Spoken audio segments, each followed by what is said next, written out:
Okay, welcome everybody. I am calling to order this Board of Education meeting. It is Tuesday, October 11th. It is 6:02 p.m. We're in the Nashua North Boardroom. Ms. Raymond, can you do roll call, please? Of course. Ms. Darling is not here this evening. Mr. Claffey? Here. Ms. Giglio? Here. I'm here. Ms. Lampier? Here. Ms. Brown? Here. Ms. Oden? Here.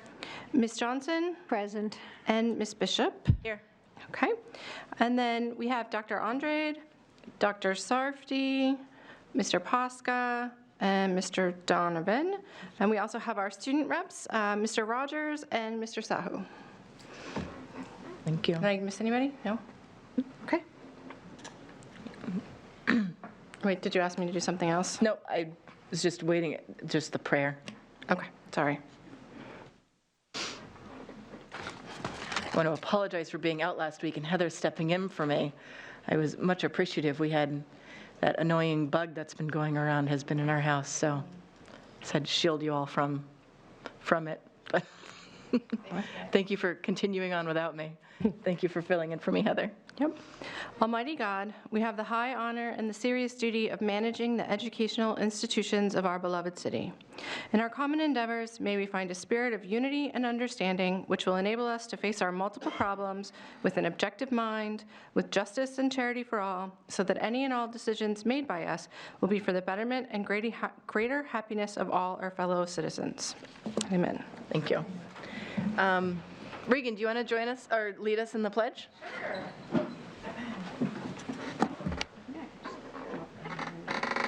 I pledge allegiance to the flag of the United States of America and to the republic for which it stands, one nation, under God, indivisible, with liberty and justice for all. Well, that didn't go well. You okay? No, I have an MRI tomorrow. Well, now we can stay seated for the rest of the meeting. I'd like to hand the floor over to Dr. Andrade, who has a presentation for us tonight, and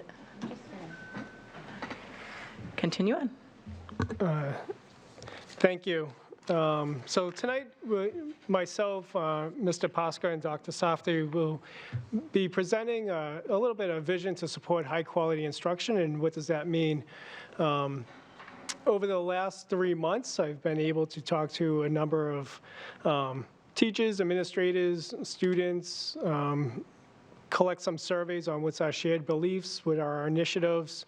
So over this presentation is really a collective over what I've gleaned since my time here, and also start thinking about or creating mental images of what schools and classrooms might look like as we move forward with supporting our adults and students in the system. So every student has access to grade-appropriate assignments, strong instruction, deep engagement, and teachers with high expectations every day in every class. And the second part of that is every student and family is an authentic partner and should have real opportunities to shape the experiences students have in school, receive accurate and accessible information about students' progress, and have a legitimate role in decision-making. So I'm going to take a couple seconds here. What words bounce off the page when you look at that ring true, ring home? You can just speak out if you want. I would say authentic partner. You know, that's like, it's like almost like it's measurable. Mm-hmm. Deep engagement and accessible information. Mm-hmm. Real opportunities to shape the experiences students have in school. I'd say every student.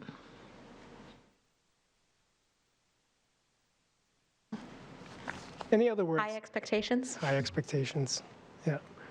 Access to grade-appropriate assignments. Mm-hmm.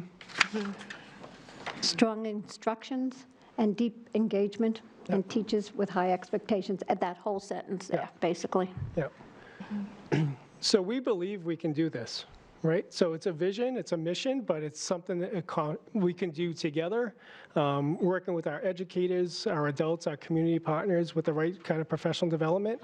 But can you just imagine what a classroom sounds like when we have an authentic partner and a student that's measuring their own progress, that they have a legitimate role in their decision-making on how they're going to learn, how they're going to be assessed, right? So just imagine, right, the conversations. And again, high expectations every day in every classroom. So that's what we want to see. We only have 180 days per year with our students. We can't waste a single one of them. So we've seen these questions too. So how do we move the system forward? So I talk about we need to, in our professional learning communities, we need to have a focus on students. These 4 essential questions, no matter if we're in a collaborative team, we're in a classroom, we're getting ready to set the budget. But what do we want all students to know and be able to do? How are we going to measure it is the second question. What are we going to do if the students experience difficulty? And the other one that we can't forget is how are we going to respond when the students experience success in learning? How are we going to continually push them forward so when they already meet competency or proficiency? So how do we stretch their learning? And then here, focus on collaboration. We have experts in our district, but we have to provide the systems and structures and support for our teachers, our administrators, our support staff, our secretaries, whoever is involved. Every adult in our school committee needs time to collaborate and to talk about those 4 essential questions previously. And then the other one is we have to have an urgency on a focus on results. Are we, what we doing on a daily basis making a difference? And what are those results that we need to look at? And we talk about our data system. Our data system isn't where it needs to be. We have long cycle data. So how do we know on a 2-week sprint that Armani is making the progress that he needs to make, right? I'm going to pick on you. You're making eye contact, right? Right? So for our students, for our teachers, what's our 2-week cycle that we know that our students are actually making progress and the students own those results? We just can't wait for the state assessment. So we need short, mid, and long cycle data that's all aligned. So in moving our system forward, we have to look at the results. We have to provide the structures for our adults to meet and talk about what do we want all students to know and be able to do, how are we going to measure it, what are we going to do when our students are having difficulty, and what are we going to do when our students are excelling. Really simple kind of questions on how do we move the system. The implementation is a lot harder than one slide. So we knew we have an opportunity to move for system improvement. So last year, in June of 2021, we received a DOJ, a Department of Justice report to the school district, really on how do we improve our instructional systems. And this report was more geared at our ELL population, but we see this as an opportunity. So even though we have an order to respond to this, but we really think about this as how does this response to the Department of Justice can move our system? What does our tier 1 look like? So we'll be talking a little later about Confianza, but we see this as a pre-K through 12 conversation, not only for our subpopulations, but for all students. Every single teacher in this district, again, pre-K through 12, will be receiving some kind of instructional strategies over this course of the year. But what does it look like in the classroom and how do we provide those supports? So we see this as something that was reported to the district that we see it as an opportunity. I was always told, don't waste a good crisis. This is actually a good opportunity to respond to a matter that we have to respond to, but we have to move the difference from compliance to commitment. So in our response to the DOJ, what are we committing to? And we're committing to that the Nashua School District vision of that engagement on a daily basis. So we'll respond to the DOJ, and we'll commit to our 10 hours of PD, We'll align best practices for EL students, for all students, and we'll talk about all students are academic language learners, and we'll pivot to address Tier 1 instruction pre-K through 12 across the district. Again, we see this as an opportunity to engage in different conversations, to support every single student, to support every single adult in our system. So I'm going to turn it over to Dr. Softy. Yeah, so like Dr. Andreed said, we are now focusing heavily on Tier 1 instruction. We want to make sure that we circumvent any issues that arise by making sure that our instructional practices are solid when students first enter our classroom. So we have a number of partnerships occurring right now, but I would say that our greatest partnership is with the Teaching and Learning Alliance. And the Teaching and Learning Alliance is working with our teachers in grades pre-K through 8. We are establishing, or we have established, lab classrooms. And what that consists of is teachers who volunteer to become lab teachers. They work very, very closely with the facilitators from TLA and also with members from their teams. And the purpose of the lab classroom is for the lab teachers to become very, very skilled at what they do. And, you know, our teachers are already skilled, so we want them to become incredibly masterful at their craft. And then eventually what we'd like to be able to do is open up their classrooms for other teachers to be able to come in and observe. It's really interesting because initially I think we were looking for 4 elementary schools to be able to pilot this work. And then it grew to 8 elementary schools where teachers said, no, I want to engage in this work as well. And then the middle schools jumped on to this work. And then preschool said, hey, we want in on this too. And during the September 12th, 13th Professional Development Day, we had a session specific to lab teachers, and then we had teachers from one school in particular, Bicentennial, where they showed up and they said, listen, we're not lab teachers yet, but like we want to watch this professional development. We want to get in on this too. So now we're thinking about, do we grow it to 9 elementary schools? So this is really exciting stuff where I think initially teachers were a little bit worried about inviting folks into their classrooms and being evaluated, but that's not what's happening. This is a non-evaluative process. This is really a growth model where we're saying, hey, we're going to pick the best of the best. You guys are going to volunteer, and then once you're ready, we're going to open it up and we're just going to share the great work that you're doing. So that's one partnership that we have in the district. We also have a pretty significant partnership with Math Empowered. Carolyn Worster is the CEO of Math Empowered, and she has been offering professional development to our teachers since the beginning of last year. We're at the point now where most of the elementary teachers know her, they love the practices. They've learned how to engage with our math curriculum in a way that is not so formulaic and not so traditional in terms of instructional delivery. And one of the things that we're doing with Carolyn and from her team from Math Empowered is we are having them spend a full day in each of our elementary schools, and they are going to be modeling, so teachers will volunteer to kind of give up their classroom. The folks from Math Empowered will come in, they will model lessons, which will be recorded, and then we as a district will be able to reflect on those modeled lessons and really dissect them. And that's something that's really exciting that's happening in our district, because, you know, we start with like the experts, but ultimately our goal is to have teachers be the ones who are modeling the lessons, and then that we can videotape and that we can share in terms of best practices.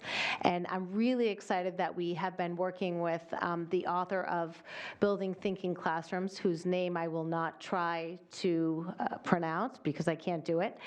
He's been amazing. Our middle school teachers are the ones who actually asked for us to be able to buy his book, and then they were really excited when we were able to bring him to the district. We're bringing him back 2 more times. And then we have the authors of Know Better, Do Better for those people who are like science of reading geeks like I am.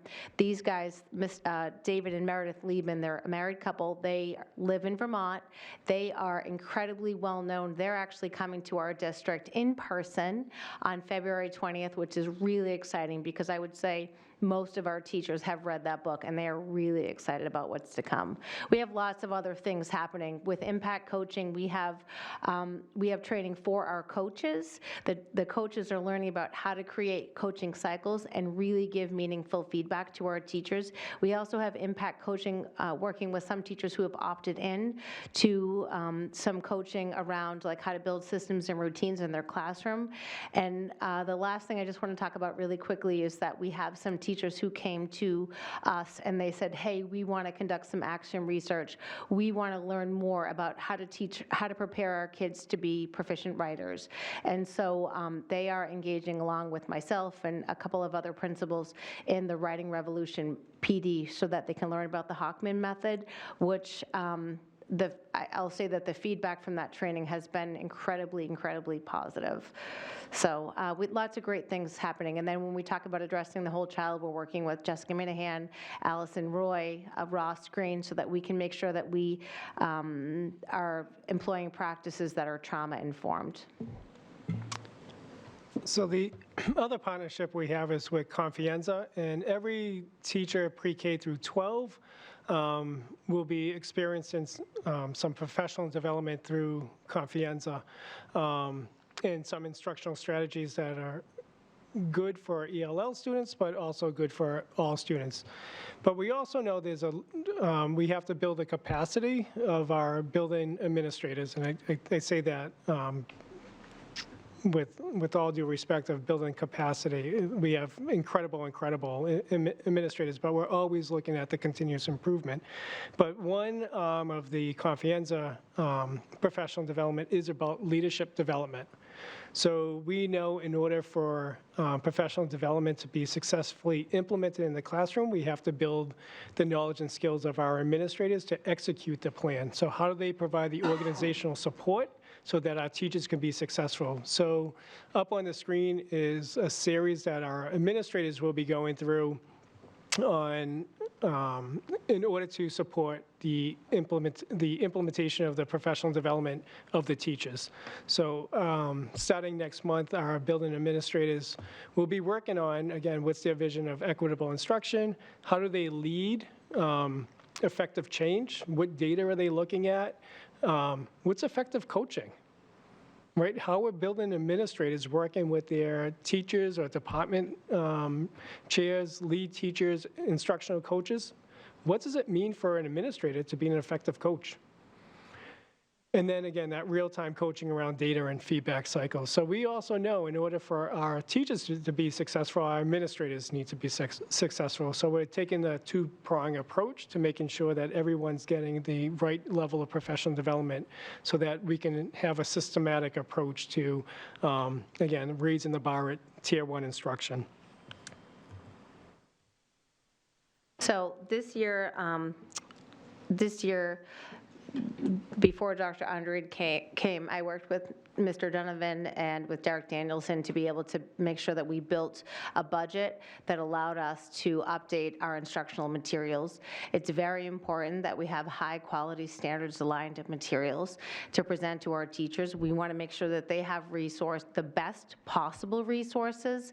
I know that specifically at the secondary level, there were a lot of resources that were antiquated. We had Jessica Brown knows because she was in the committee meetings with me. We had some teachers who were advocating for updated textbooks because the textbooks that they were using were 30 and 40 years old, which is not okay. We need to make sure that we are providing, again, our teachers with the highest quality resources. So another part of that is making sure that, yes, okay, we have these high quality resources. We know that they're aligned to the standards. We know that all of the instructional shifts are embedded into our materials, but like, how do we know what good teaching looks like? So one of the things that I worked on with Meg Duprat, Beth Wheeler, Angela St. Lawrence, Monica Tino, and Erin Putnam is creating these instructional priority guides, and the topic or the content areas that we created the guides for are mathematics, engaging with complex texts in ELA, and then also foundational literacy skills, and then of course science. We drew our instructional priorities right from the NGSS and from the CCSS. We made sure that we made these documents that were really easy to read and that outline, what our teachers should be doing, what our students should be doing, and exactly what administrators should be looking for when they're going into the classrooms. We're expecting, especially at the elementary level, our teachers to be experts in every content area, and I don't think that that's a realistic expectation unless, of course, we can provide adequate professional development and we can give the folks the resources that they need to be able to teach all of the content areas effectively. So that's one of the reasons why we created these documents, so that there is no guesswork, and then also to be able to help us evaluate the materials that we have before us. If we are drawing these priorities directly from the Common Core, directly from the NGSS, and what we're saying are our priorities, if these don't align with the curriculum materials that we're putting in front of teachers, then maybe we have to reevaluate the materials that we have in front of us. So these instructional priority guides have just started to go out to teachers, and then we have our steering committee meeting scheduled where we'll dive a lot deeper into these documents. And of course, the principals have had a first look so that they can help to support their teachers. When it comes to supporting our English learners, like Dr. Andre had said, all of our students are academic language learners. So if you look at some of these strategies right here that we talk about employing for English learners, these really are this is just best practice. So when we talk about, encountering more sophisticated vocabulary, we want to make sure that we're teaching word meanings through explicit instruction. It's really important to provide students with rich and authentic opportunities to listen, observe, participate, and interact with meaningful contexts. We want to make sure that we help students to activate schema, their prior knowledge, and then build new knowledge. I'll say that when it comes to these instructional priority documents, one of the things that we really highlight is building knowledge and vocabulary for all of our students. We are really committed to making sure that we're teaching kids the code so that they can become readers, but then, okay, they can decode text. If they encounter new, more sophisticated text with vocabulary that's unfamiliar to them, being able to decode isn't going to help them to be able to navigate the text. So we need to teach them words, and we need to teach them about the world around us. And then certainly the last point here is about making sure that we have an asset-based mindset when it comes to our English learners. Students who come to us from other countries, from other cultures, they enrich our environment. We want to make sure that we are naming and valuing their cultural and linguistic assets. It's really funny because now we're in a position where, so Mr. Posca and I worked with some middle school teachers over the summer, and we really kind of flipped the script with regard to, let's say, 8th grade ELA. Students who are English language learners who might have previously had some challenges navigating novel studies and things like that because words were unfamiliar to them, all of a sudden this year became the experts in the classroom because we wanted to make sure that we were bringing in some more culturally relevant texts, which is what we did. And so when words came up that were unfamiliar to the teachers, the students were the ones to be able to say, hey, I know what that means, or like, I can give you the context around like what this idiom is. And so it's kind of neat because, again, we want to make sure that all students are feeling successful in our classrooms and all students have something to bring. And then, of course, that last piece is raising expectations for all students. If we don't expose kids to grade level content, then we guarantee that kids will never be able to catch up, and that can't happen here. Here we go. Yeah, last one. So development, and Dr. Andre gave me a time limit, but I can't help it. I just keep talking.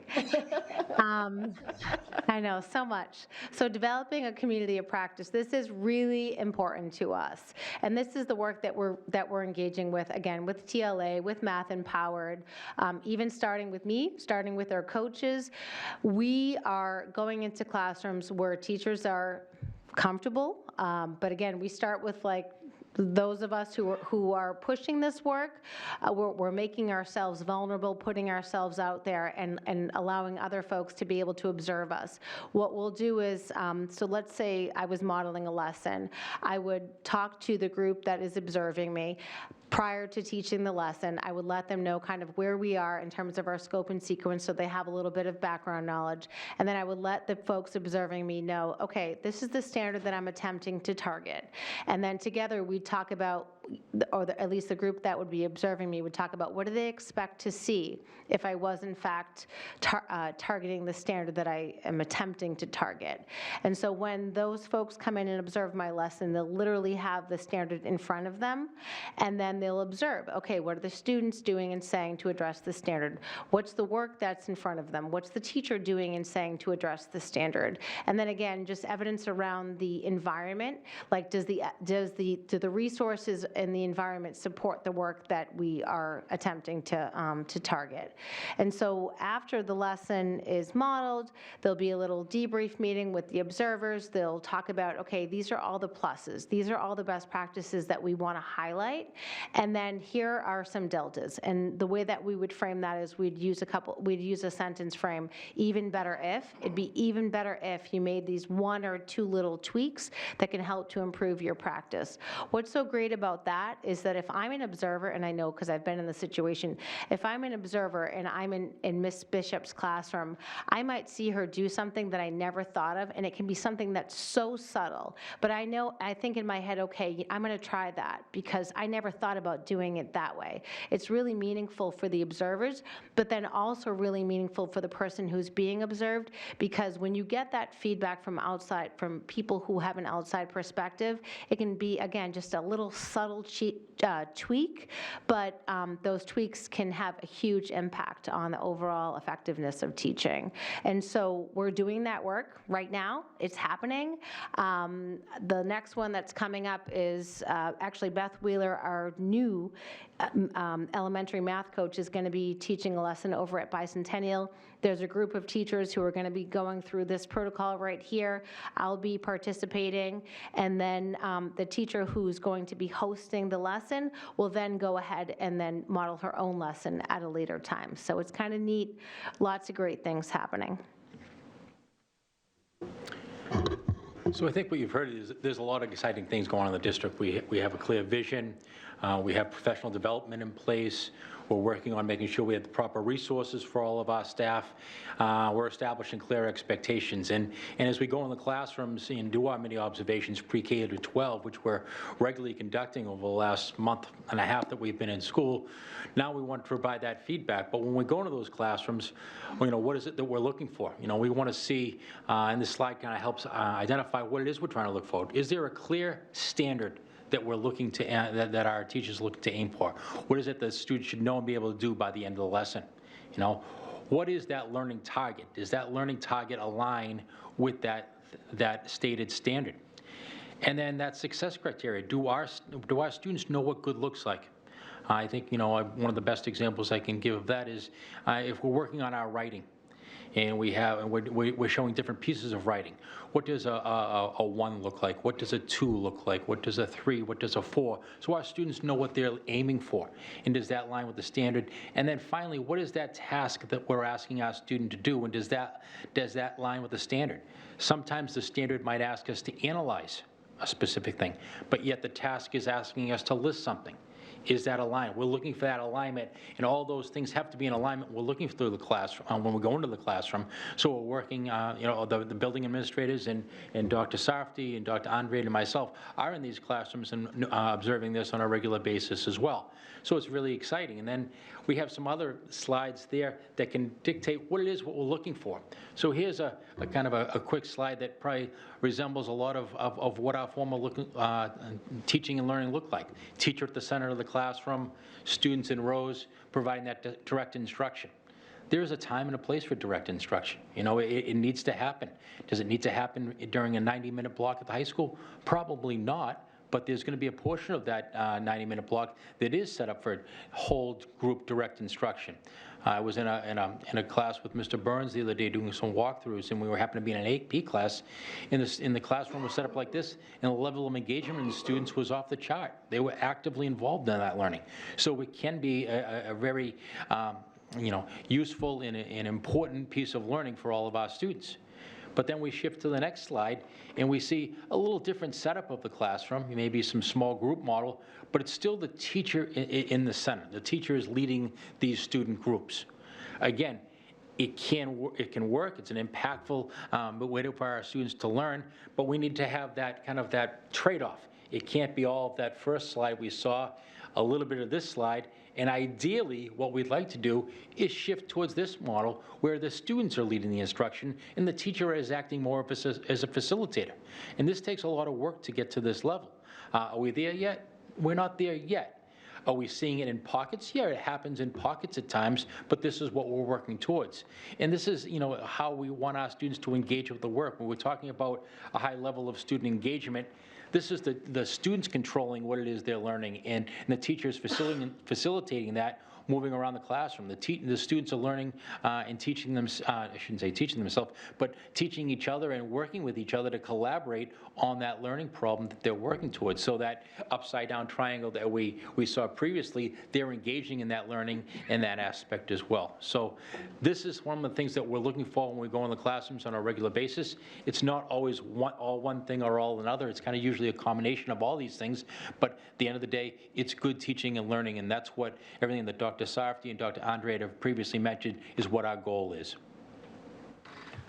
So just moving forward, our next steps, again, is we're on the right pathway, so we need to continue to work with our building administrators, our teachers, our teacher leaders, our coaches, but really providing the support and the culture to support the fidelity of the implementation of professional development. Again, our best professional development happens in-house, so how do we continue to support PLCs and collaborative teams for our teachers and our para-educators or our adults to meet and have really engaging conversations, high-quality professional development, really looking at systems. A lot of times we look at individual interventions, but based on our data, we know our data, it's a systems approach, right? We can't be successful one student at a time. We have to address one student at a time, but if we're gonna move and raise the bar, it's a raising tide lifts all boats. So we have to move our systems. And again, always looking and vetting our curriculum instruction and assessment, and really creating that culture of continuous improvement based on our shared beliefs and our vision. So a lot of exciting work going on. I really want to thank Dr. Safdie, Mr. Posca, all the administrators, but over the last 3 months, there's a lot of success in our community, and there's a potential for boundless opportunities as well. So I'm really happy to kind of report out like 3 months in what our vision is, but we couldn't be successful without the previous work. So we're in a really good place, and I'm excited about our steps moving forward. So questions from the board? I'll start. Ms. Raymond? So this was really exciting. I know we're all kind of quiet here, but I think part of it is just absorbing it, because to me it's kind of I feel like there's been a paradigm shift here where we're looking at hopefully supporting our teachers and making sure that they have the support, the resources, the curriculum, the things that they need so that they can feel like they're making an impact on kids every day, and then kids can feel that as well, which I think when you have happier teachers, then kids do better as well, because like you said, rising tide. My question is regarding some of the data, because in the past we've collected data and we've collected it, we've presented it, and then it just kind of like doesn't go anywhere. How do you measure whether or not you're collecting the right data and whether or not that data is being used in a way that is impactful to help, improve people's practice and improved outcomes for our students? Yeah, $1 million question, right? So you probably just had an admin meeting 2 hours prior to this, but we were saying our data systems are kind of broken, right? So we're looking possibly at long cycle data, so the SAS, the state assessment, isn't what's driving our conversations on a daily basis. So to your point, and what I mentioned kind of earlier, like what data can we get in 2-week cycles, right? That progress monitoring, and are we diving down deep enough into what's predictive, proactive data?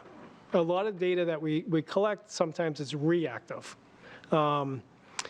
which is still important, right? Our attendance data, our failure rates, our dropout rates, like that happened yesterday. That's not going to happen, it's not going to inform our decision or our instructional strategies tomorrow. So we have to get better at that. So we're working through our PLCs is, how are we measuring? That second question, how are we going to measure what tests or assessments are we using to measure that first question, what we want students to know and be able to do on a short cycle, short data cycle. So sometimes it might be, we invested a lot in ed tech tools, right? So are we gleaning that information and using that for RTI conversations? Or are we using our common assessments or end of unit assessments at the end of every 2 weeks or 3 weeks to glean that together to say, do we have holes in our curriculum? What needs to be mistaught? What was misconceptions? So that's the power of the PLCs. Are we looking at that short cycle data?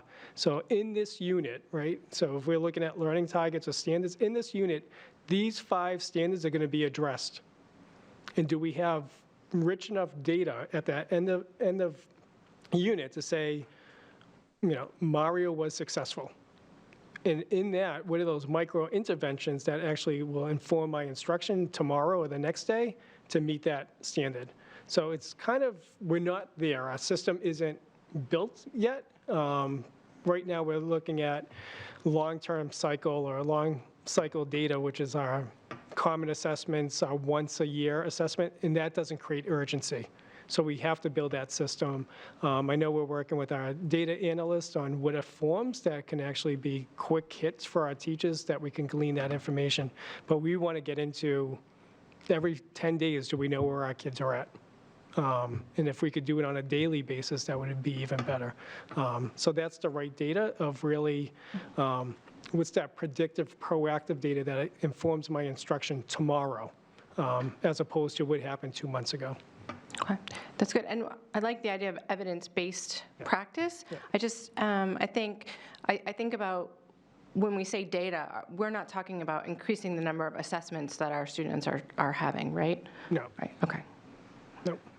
No, we want those authentic experiences in that vision. And so how do you, again, students self-assess whether it's, this was my learning target today, and I'm self-monitoring. Did I meet that learning target based on the success criteria? I can do X, Y, and Z, and here's my evidence that I did it. There's your assessment for the day, no more, no less. But can you put that together as a system to say, I have 40% of my kids who actually says, I'm not there yet, based on an I can statement. Okay.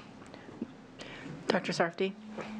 I just wanted to also add that we are collecting data from teachers that we use. We want the feedback from teachers regarding our professional development. We can offer all the professional development in the world, but if teachers don't feel like those opportunities are relevant and applicable to their practice, then it's pointless.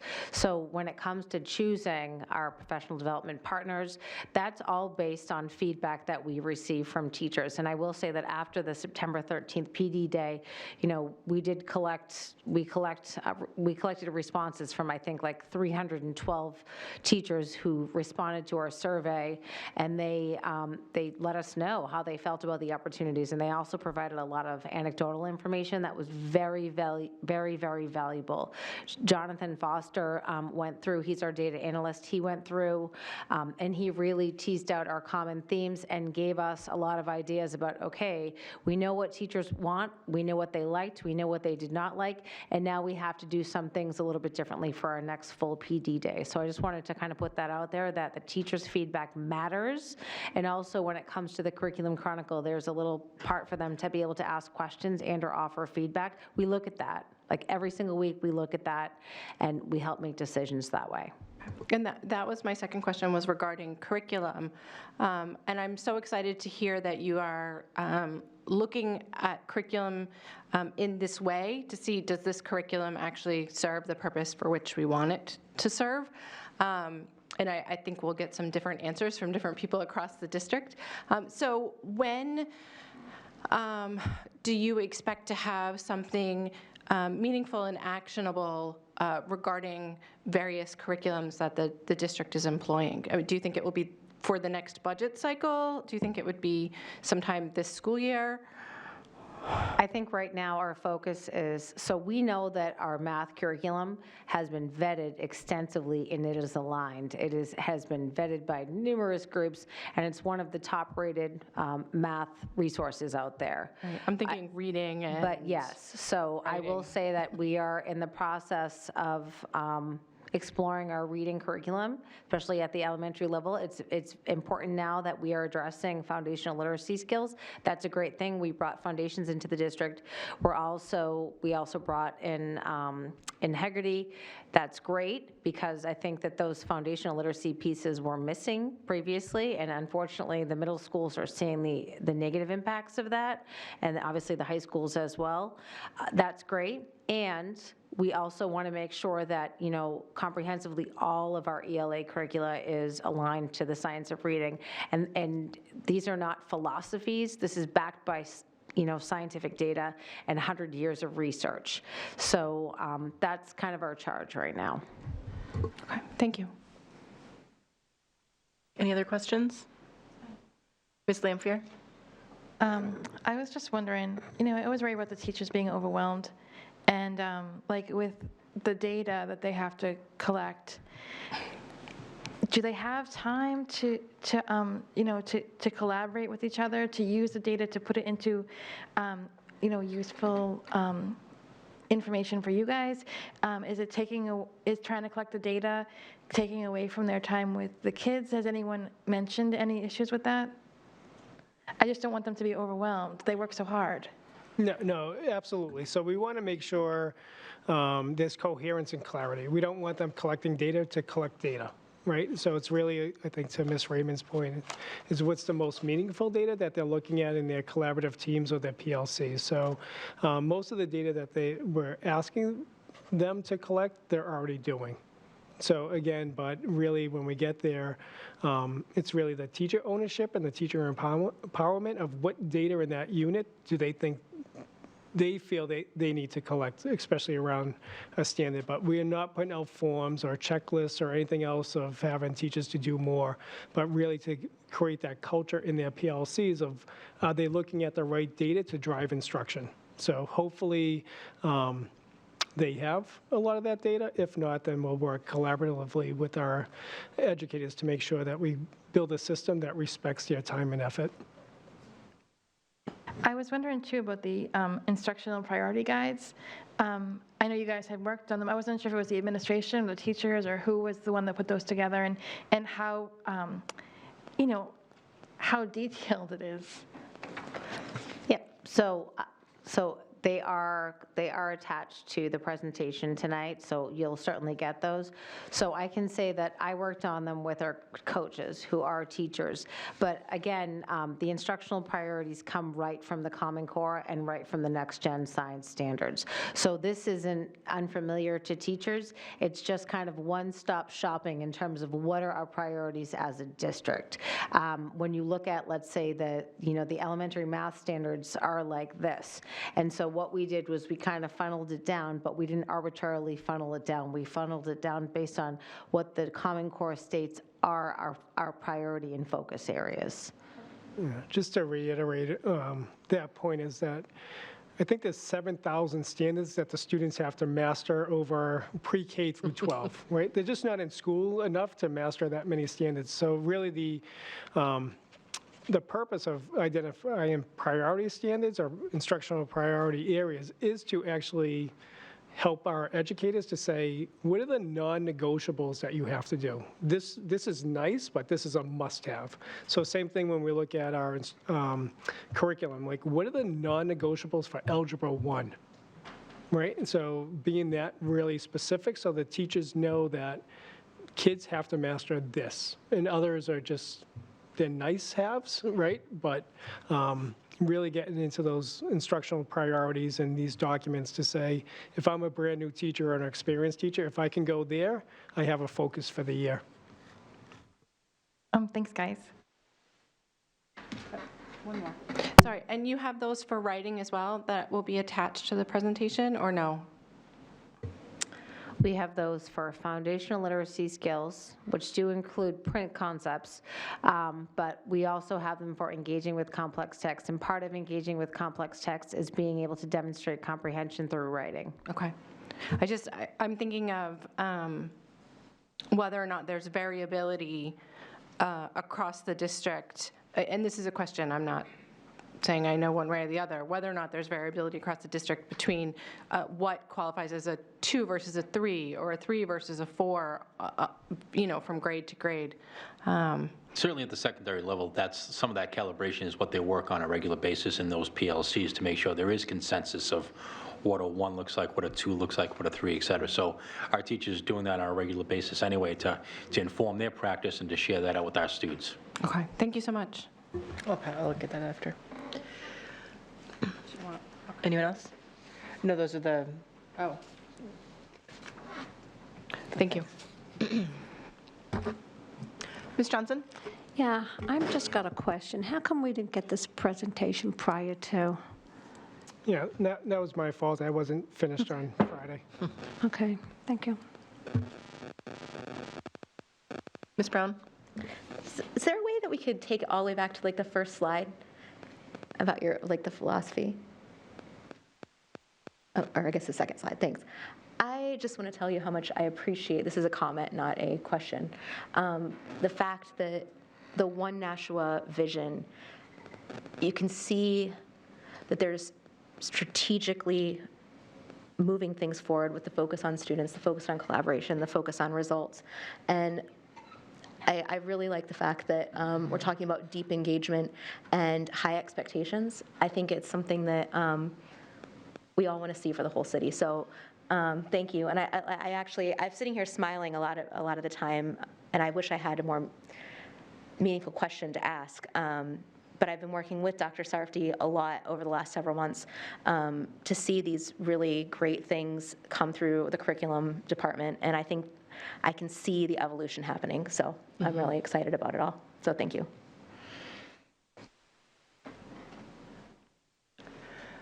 I don't have a question, just a comment. But like similar to Ms. Brown, I really do appreciate like the singular vision that you guys have presented to us. And I think throughout the presentation, I did see a lot of parts that like we're leaning towards diversity, equity, inclusion, and that's something I'm super passionate about. And I think I'm really glad that you guys have incorporated it so like cohesively throughout the vision and the presentation. So thank you.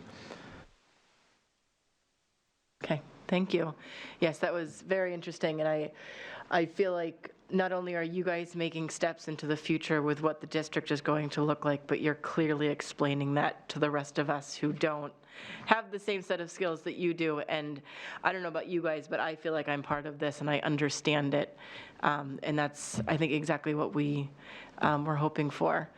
And I'm just thrilled that we keep moving in the same direction and we're all moving together. So thank you very much. And is that the end of the presentation? Okay. So back into the business of things, the boring part of the meeting. I am looking for a motion to approve the consent agenda. So moved. Okay. Thank you, Ms. Gilio. Can I have a second? Second. Thank you, Ms. Lampier. Okay, so all those in favor of adopting the consent agenda, say aye. Aye. Oh, sorry. I'm sorry. Okay, aye. Any opposed? Nay. Nay. Okay, 2 opposed. Got it. Okay. Oh, sorry.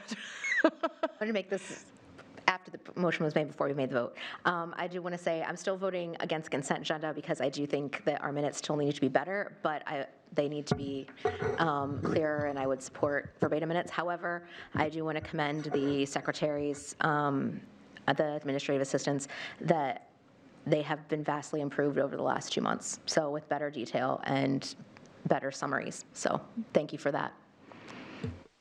Yes, thank you. I acknowledge that as well. Moving on to items removed. No. Onto our first public comment question period. Mr. Claffey, can you get me the sign-up sheet? I didn't sign in yet. I was moved by the presentation to speak. So I have to sign in still. Adam Marcoux, I live at 4 Jalori Anyone Lane else on it? Is there anyone else on the, of the Nashua Teachers Union. No, they're here for the second one. no, I just wanted to make sure. All right. I don't want to just assume. Not the first Is it- rodeo. Okay. Adam just walks up. Yeah, because I knew what was going on. I've been in this district since 2008, and I've often been displeased with the professional development that I've been offered as a teacher. And the movement that we have seen in professional development has been stellar. I know for a fact that Dr. Sarfty looked at every single response because she showed me her highlighted tables. Oh, we got to do better here. Look how great we did here. And while some people still may be unhappy because, look, that's just what we live with, Kim, it has been improved leaps and bounds. And one of the examples I'll give, and is in the presentation, was that our internal people are our best providers of professional development. Last year, we had the report from the DOJ in our ELL staff, the teachers in that department, had to respond to that by providing professional development to the school district. I went for that PD at the school that I worked at because I also maintained my certification, and it was some of the best in-house professional development I have been through, and I shared that with Dr. McKinney before he left and when I was renewing my certificate. We had things on Wednesday at the early release session that I could have walked in on Thursday and used with my kids no matter where they were. And we need more of that. And it sounds like what Dr. Sarfty and Mr. Posca have brought in through those different acronyms, because we don't have enough of those, we're moving in that direction. And I'm happy to see that in bringing in our people, whether it's our coaches, our experts in the field to do it. We're going to get more bang for our buck, let's be honest. But two, I feel that we as educators are more receptive to our colleagues who we work with every day, who know what our classrooms are like when they give that PD. So I wanted to comment on that. You know, they showed the charts of teacher-directed instruction, and then we moved the groups out, and then there was student to teacher. And I've seen that in my own classroom, those various ways. The only thing that I would add to that is you have to teach the students how to do that, and they need to be at a place where they're ready to do that. And I think some of our kids are ready to do that, especially at the upper levels and the upper elementary, but some of our little kids got to work on that. I don't think it's out of the realm of possibility setting those high expectations for our kids. But you said, I believe, Mr. Raymond, you said it was explained and it made sense and we felt like we were part of it.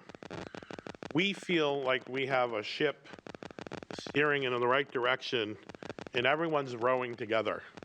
And we haven't always felt that way, and you know, Yeah. I'm not shy with what I say.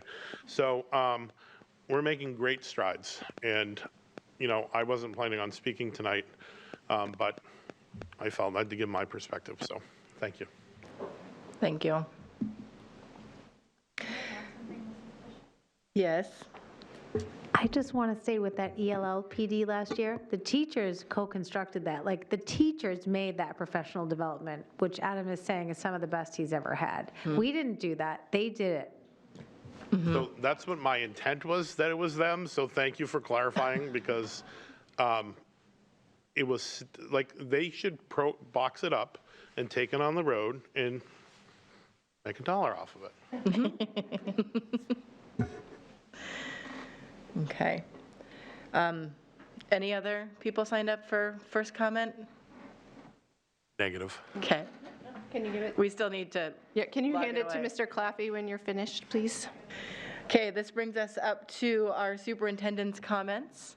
Do you have anything to add? Yeah, I'll keep it short. I just want to highlight our commended merit scholars. So the College Board commended 3 Nashua High School South class of 2023 members of their high scores on the PSAT. A letter of commendation was sent to each in recognition for their outstanding academic promise. Congratulations to Tanvi Mangini, Ania Garj, and our own Samay Sahu. We're very proud of you. I also want to announce that we're actually, in order to increase our communication, we will have a platform on Instagram moving forward. So please consider following us on Instagram at #Nashua Schools. Follow NSD Instagram to see photos, reels of our school staff. We're just getting started, but we want to add you to our family. So thank you. Thank you. Congratulations. This leads us up to, we'll get to you in a second, I promise. We're very proud of you. But we're going to do board member comments first. Any response to Dr. Andrade's comments? Seeing none? No? Okay. Now we can go to student member comments. Okay, we agreed that I would speak today. Do you want to speak now? Just go for it. You already decided. Okay.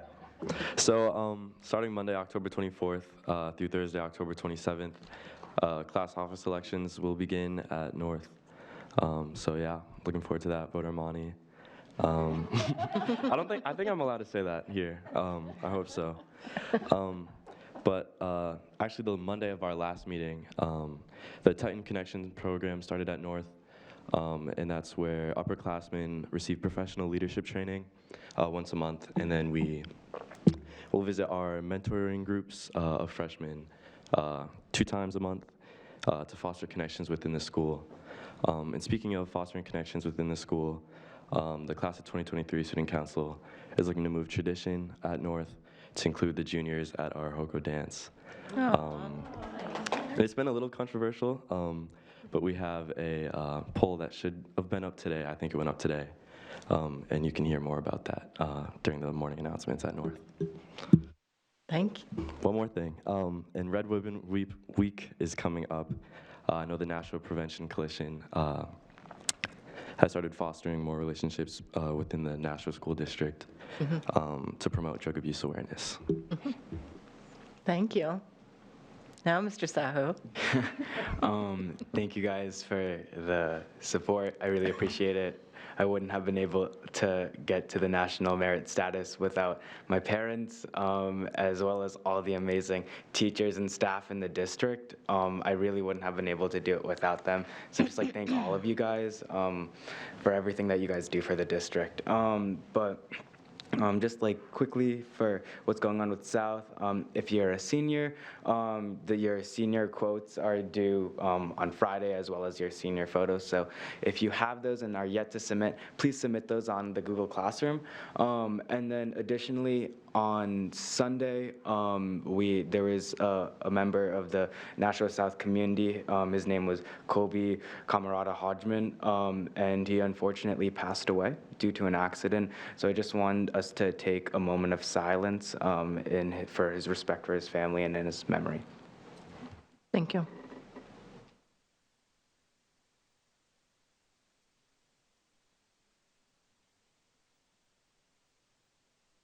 Thank you, guys.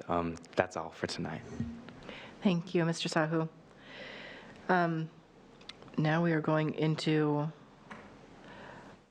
we don't have budget. When's the next finance and operations meeting, Ms. Johnson? Glad you asked. Tomorrow night at 5 o'clock. Tomorrow night at 5 o'clock? Yes. That's why it's in our weekly board packets, right? Right. Thank you. And Committee on Policy, the next meeting is?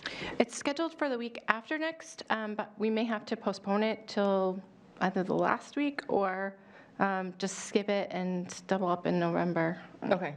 If there's anything I can help with, I think my next week is open, so Okay. we can coordinate that. So if things are timely, I can assist with getting that done, but life happens, Yeah. right? Occasionally. And this brings us up to the Committee on Human Resources. Ms. Gilio? Hi. So I recommend that we Oh, suspend. do you want to suspend the You forgot minutes first? curriculum. What? Curriculum, oh yeah, sorry, curriculum. When's the next curriculum meeting? Sorry, I think it's on didn't do it on the purpose. 24th. The 24th, okay, thank you. Sorry, Ms. Gilio. Okay. I would like to suspend the rules in order to consider items from the earlier HR meeting tonight. Second. Thank you, Ms. Gilio. Thank you, Ms. Oden. Yep. On the motion to suspend the rules, all those in favor say aye. Aye. Any opposed? Motion stands. Okay. I would like to make a motion that we approve the personnel recommendations of October 11th, 2022, as submitted from the HR committee earlier this evening.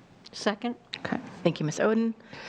All those in favor of approving the HR recommendations presented tonight, say aye. Aye. Any opposed? Motion passes. And that's it for Human Resources, right? The fastest meeting? Almost. Second fastest. Second Liaison. fastest. We have liaison reports. I have been a mess this month and also missed the JSSBC meeting for whatever that was that we did. I reported on that at our last. Oh, at the last meeting? Because it was held prior to our last meeting. Okay. And This is why I we don't went like missing upcoming things. This month. Okay. Does anyone know when the next Ed Council meeting is and who the rep will be? Yes. Okay. I'll send an email out about it. I just got, do you guys know when the next Ed Council meeting is? I feel like just a couple emails went out about it, and if it's November, I think Mr. Claffey offered to do it, right? Let me, I'm sorry, I think you're talking about the liaison. no, I think you need your mic on the, I will definitely be there. okay. So once we figure out when Ed Council is, I'll let you know, but I believe it's in November sometime. Okay. Thank you. Thank you. And then on to unfinished business. I will hand this back over to Dr. Andrade.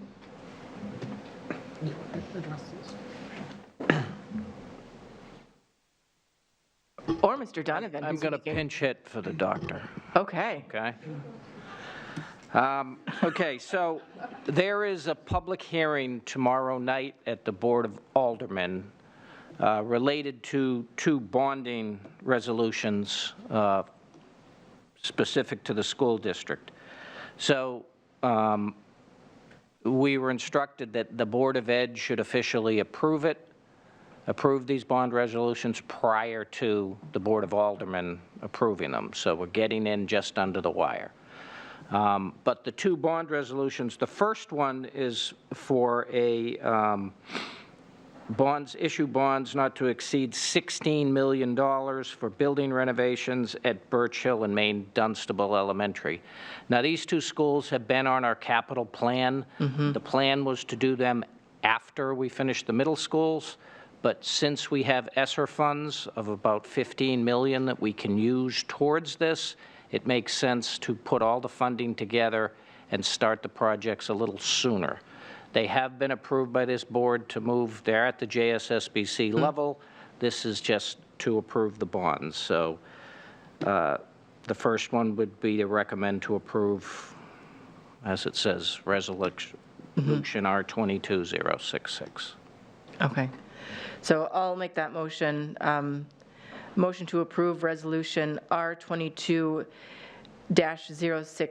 authorizing the mayor and city treasurer to issue bonds not to exceed $16 million for building renovations at the Birch Hill and Maine Dunstable Elementary Schools.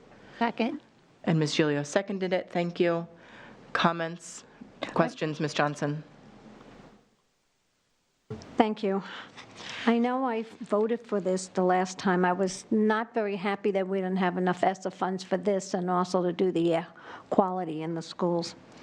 Now I'm starting to kind of weigh this, and I know it needs to be done, but given the fact of the new assessment, when these bonds are going to be taken out, when they're going to do the bonds. Given the fact of the inflation that's happened here, people being able to pay their taxes now, I'm kind of weighing on this.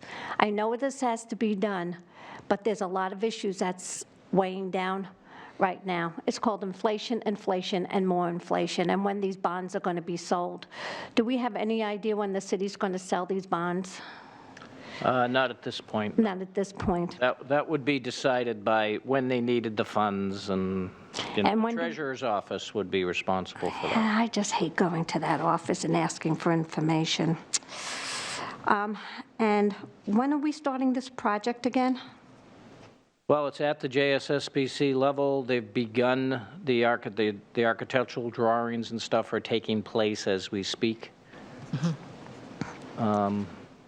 So, that's first step. So, okay, let's refresh my memory. I have to apologize. I'm a little bit exhausted. I just got home from Florida yesterday, and I'm freezing to death here already.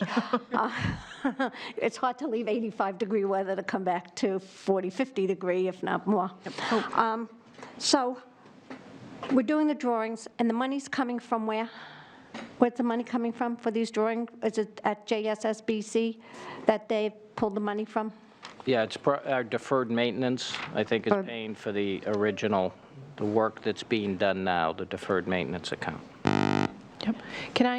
I just want to jump in there because I get the texts when RFPs go out. And so Thursday was when the city issued RFPs for the renovation, school services, geotechnical services, and hazmat abatement consulting services. So we sent out RFPs. We're not using the same companies? Yep. Those went out Thursday morning last week. Okay, thank you. Ms. Brown? I have a couple questions. First of all, would this typically have come through finance if we were given enough time so that we could have a more robust discussion on it? No. Well, this sort of vote typically is done at the full board level. Keep in mind, we did vote as a board to move the work to the JSSBC to manage the project. So the board has approved that. This is simply the bonding piece of it. So the project's been approved. The board's approved it. The Board of Aldermen have approved. They're beginning the projects at JSSBC. But this is the bonding piece. So this board needs to approve the bonding part of the project. So this is has come through the JSBC, but we're on a really short timeline, so we don't really get much time to think about it because they're going to decide it tomorrow night at the BOA. Well, they'll have a public hearing tomorrow night, and then they'll vote at the Budget Committee whether to move it to the full Board of Aldermen, yes. No, I know. Okay. So in effect, you've really- approved the project. This is just how you fund it. It's just the funding. I get it. And so my other question about this is, since we actually just sent out the RFPs, how are we going to guarantee that the work is done in time and finished and completed to qualify for all the ESSER funding? I mean, can the work be in progress? Because right now, we haven't finished the project on time in the last few months. And I know, I'm sure that's not on you, Dan. That was. No, I didn't take it personally. I believe the ESSER funds, there's discussions taking place that these funds need to be committed by September of 2024. But if it's related to a construction project, all the funds don't have to be expended, okay? Because a lot of people were running into that. They're using the funds to do construction, and construction work for various reasons is taking longer time. And what do we think the timeline is to finish this Birch Hill Main Dunstable project? I can't answer that personally. No, we don't, like years, months, summertime? No. So the architects are meeting with the building principals already to talk about if they had to shift classrooms and how long that would be. So some of it might be 3 or 4 months, depending on the scope of the work.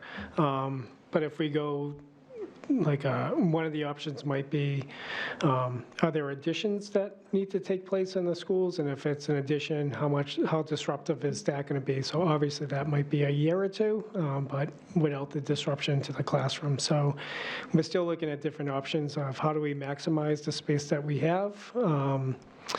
And so going through those projects, but some of it might be short, some of it might be long, so we're really not sure, but the architects are meeting with the building principals to have those kind of conversations about what would the disruption look like, and then how do we optimize the learning environment. And I kind of want to go along with what you're saying is the first couple of times of like last minute things coming here in a time crunch is okay, but it's almost becoming a pattern at this point of like, we need to rush things through. We don't have time to think about it. It's getting to us, in the last minute. I understand that we're living in a world where money seems to, the amount of the dollar decreases every single day. I understand that, but I do think that we need to point out that it's starting to become a pattern of how fast we need to be making decisions with this board. And I hope that we start getting more time to have more in-depth discussions about this, because it does kind of feel like things are just thrown at us, like, oh, the board will always say yes, so we'll just give it to them last minute. Again, the first two times is a coincidence, but now it is starting to feel like a pattern. So I hope the Board of Aldermen can start planning better about how they get us information that we need to take our time to vote on. Because it is, we do say yes to things, and what we say matters, and we all want to be making decisions. I like to be able to argue both sides before I make a decision, and I don't feel like we've been given that opportunity lately. So hopefully that does not become a pattern. However, 3 times is a pattern. So hopefully it stops. So did you have anything else you wanted to add, Ms. Brown? I kind of interrupted you. That's okay. I also just had one more question. Thank you for that, Ms. Bishop. I agree with you, and and that's something I would like to see change. But also, as far as the fact that the RFPs went out, or just recently went out, we haven't actually gotten the results yet. Are we looking at having to bond more on top of this, or do we leave a generous room in the 16 million and the 2 million to get the project done, or do we think that was just a ballpark figure? Like, how do we pick that number? That was a ballpark figure, but based on previous studies done a few years back. So the base study was done. Now they're refining that study. They factored in inflation. So, until the construction manager puts together the GMP, you won't know for sure, but they're fairly comfortable that this amount will work for those 2 schools. Mm-hmm. I'm going to get done. This is my last one, sorry. Okay. So I'm going to support it. The Birch Hill and Main Dunstable, they've been in deferred maintenance for decades, a long time. The buildings need to be done. And I'm glad that we're getting at least some of it covered by ESSER, but I think it's important for anybody listening in, the $16 million bond has a 4.5% bond rate, and it's actually going to be a total cost of a little over $23 million. So just so that people know that there is a real cost on top of that with the rising inflation. So thank you. Ms. Raymond?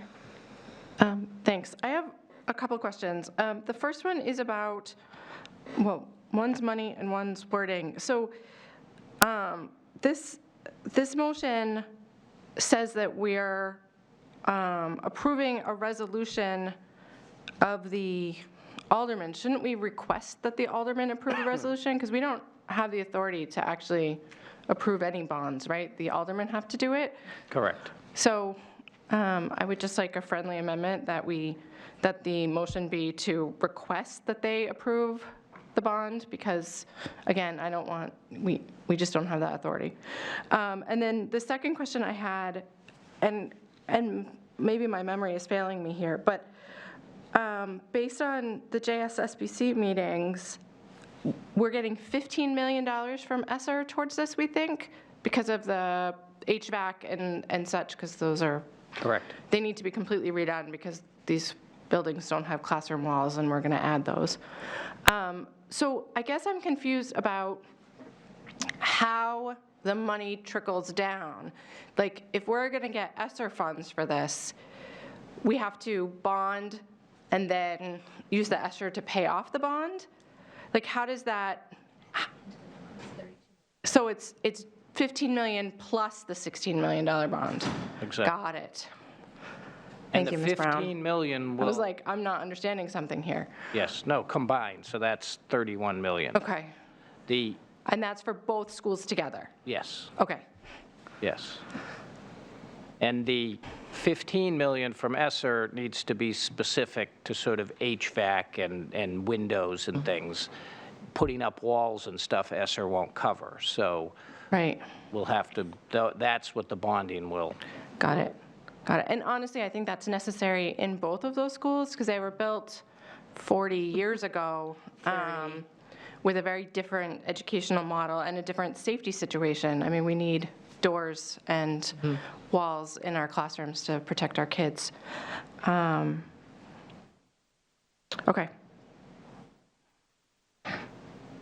Any other comments or questions? Ms. Johnson?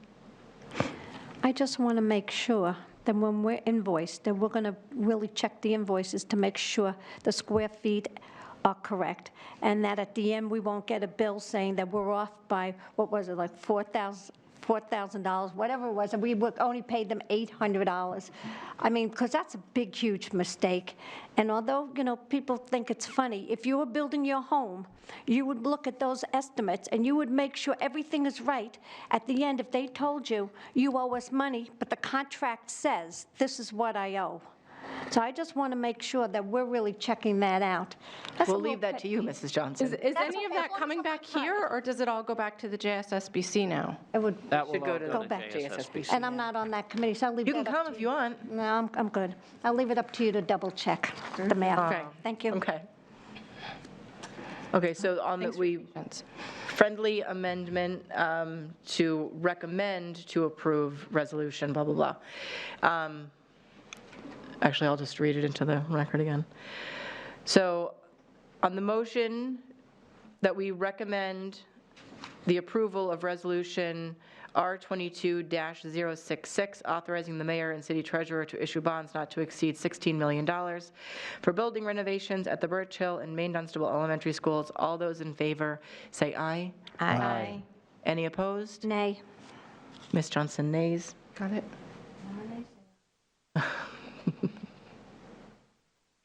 It's called balance. But the motion passes. 7-1, yep. Yeah.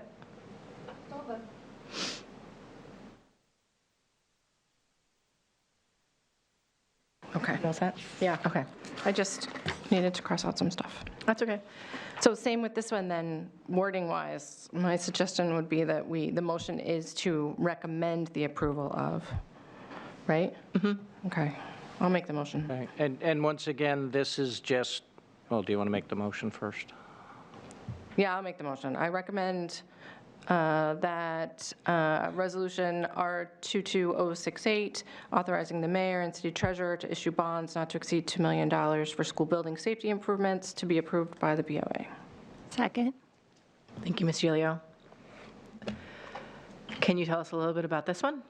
Yes, this is for the board. This board approved safety measures at 3 of our elementary schools without going into too much detail in the public. That project is at JSSBC. This will fund most of that project, if not all of it.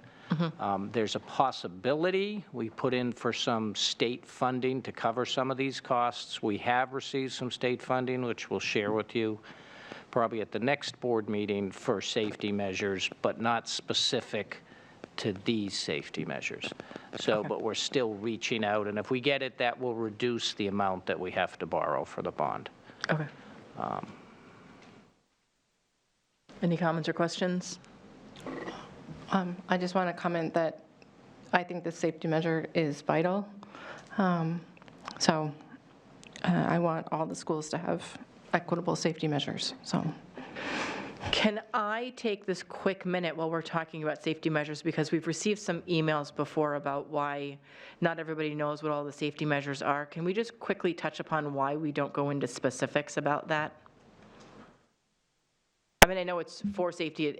To us, it makes sense, but we've received emails of why don't people know?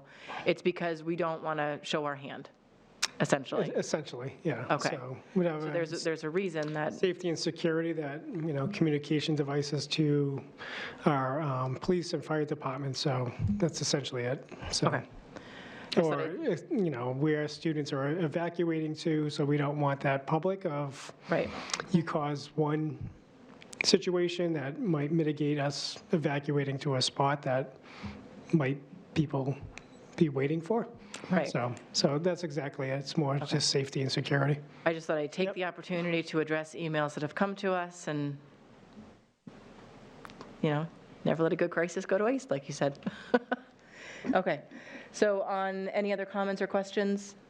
Okay, so on the motion, all those in favor say aye. Aye. Aye. Any opposed? Motion passes. Okay.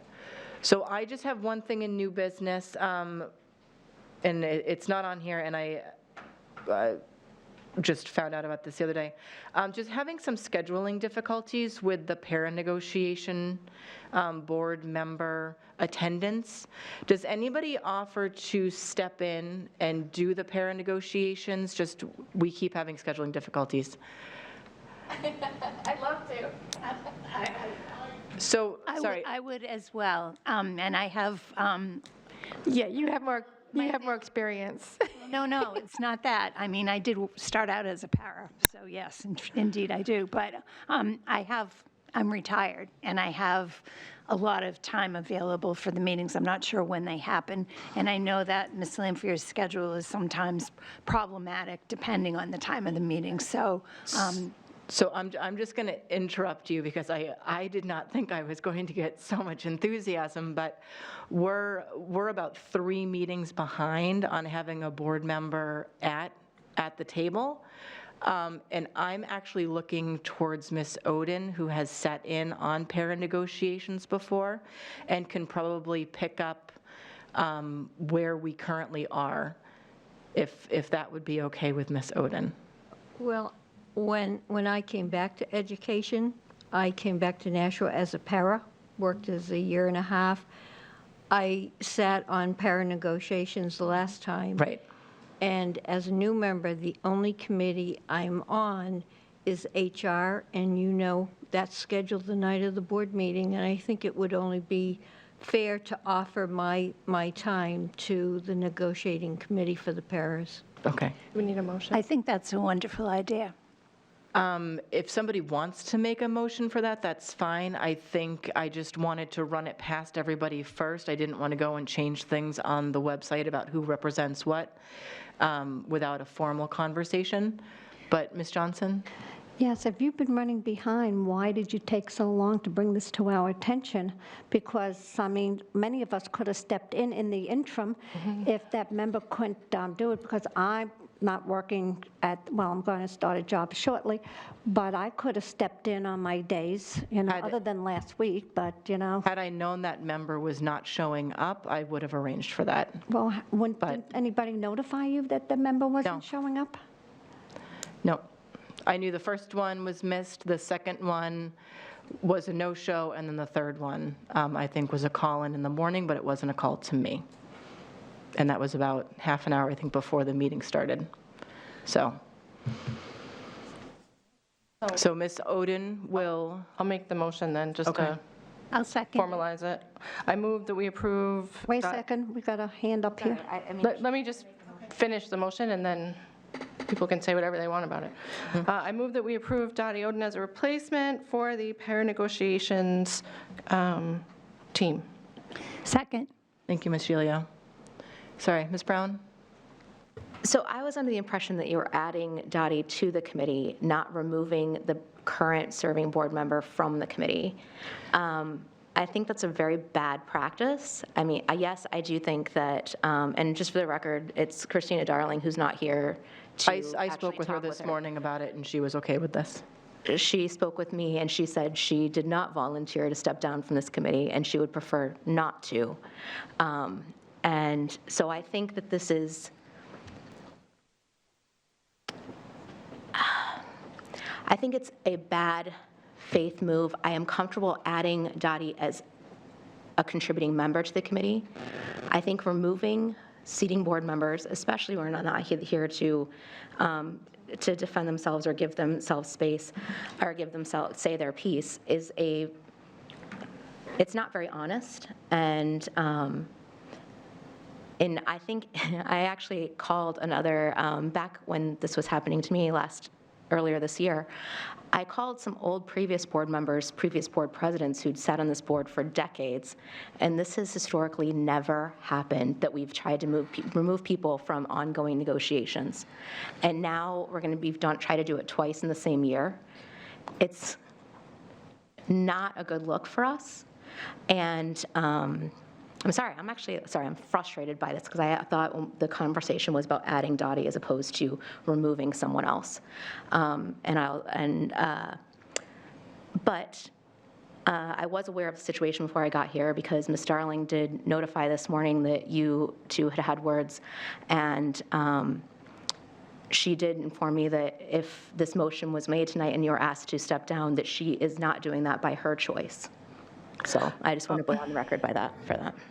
And, I should also be on the record for saying the first 3 meetings when she was added to the committee, no one from central office, this was several months ago, or the board president informed her that the meetings were actually even happening. So the first several meetings were actually, she didn't even know they were going on or that she was supposed to be serving on the committee. So there you go. Ms. Johnson? Don't we have 2 people on these committees and an We alternate? used to, but this year we didn't. We just stuck with one. That was just the recommendation from central office, was we only need 1 board member present at the meetings. We don't have to have 2. We've historically had 2, but we just went with 1 this time. We didn't have to have 2 because when I was going into my negotiating meetings, it was just me and the alternate never showed up. But there's an alternate just in case the regular, so you have, if one can't go, then the other one should call central office or send an email and say that I can't go. Could you be at this particular negotiation meeting? So when I've been at my negotiating meetings, I was the only one even last year. I think it's a bad practice. Like, I will agree with Ms. Brown. I mean, when this board started, we were trying to remove people from the teachers' negotiation because we didn't like how fast it was progressing and things weren't happening the way it should be. I would say Ms. Oden should be the alternate at this point in time and continue with it, but I would like to give Ms. Darling her day here because I think it's wrong when we remove people and send them out of the room or don't allow them to go to a committee meeting or to a negotiation meeting. So I think at this point in time, the motion should be changed that we add Ms. Oden as an alternate at this point in time until we can discuss this further, because you just said that there are times we keep with the building, JSSBC, we get things like this tonight for a resolution, and we don't have time to talk about it. And this, you're rushing it right along, and we're not having time to talk about it. And I think it's a disservice to Ms. Darling. So I will not support it unless we put Ms. Oden on right now as an alternate. Thank you. I would be okay with that. Yeah, but so I made the motion. I'm happy to do a friendly amendment to add, instead of saying, what did I write?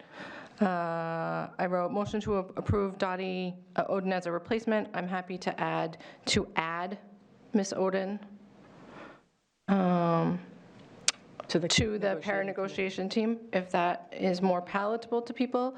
I will say that it's concerning to me as a person on the board when people don't go to things that they're supposed to go to. I know that this isn't like a well-paying position. Having said that, we were elected to serve a function, and we all rely on each other, and the community relies on us to do that. So I think if you're supposed to be at meetings, and whether it's a board meeting or a committee meeting or a negotiation meeting, you need to be there or arrange an alternate. So, And I'd like to add, if you're unable to attend something and you need somebody to fill in for you, and I've had this conversation with a couple of other board members, when they aren't able to make it to their meetings, I say, that's fantastic. Can you reach out to your alternate to make sure that they know to fill in for you? So if you are unable to fulfill your duties that we either voted you into or you volunteered for, please reach out to me in addition to the alternate on your board so that we can have proper coverage. As you can see, we're all within arm's distance of our phones all the time, so. Ms. Johnson? Yes, I will say that I missed one negotiation meeting. I put it in my calendar and somehow I spaced it. And I apologize for that, for not going to that.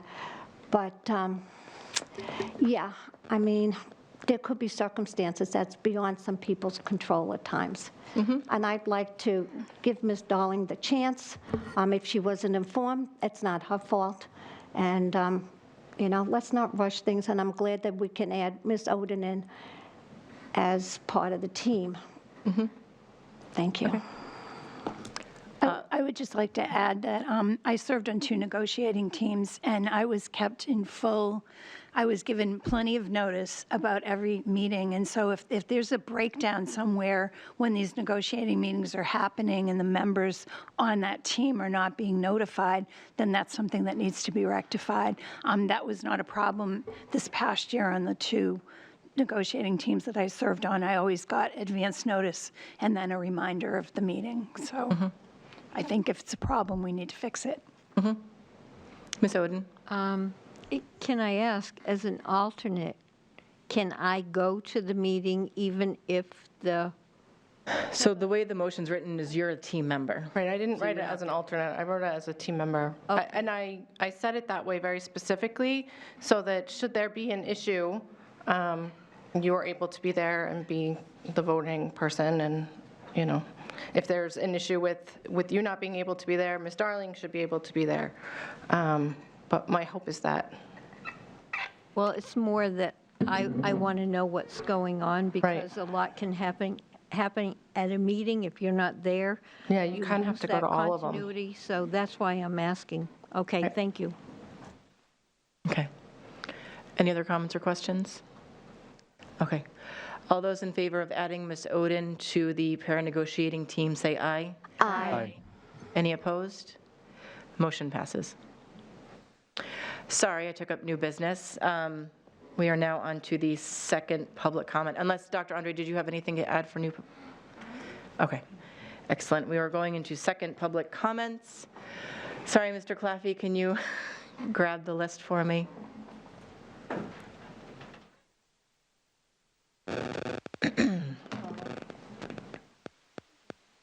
Thank you. Okay. Okay, so we have 15 minutes we've allotted 15 minutes for public comment.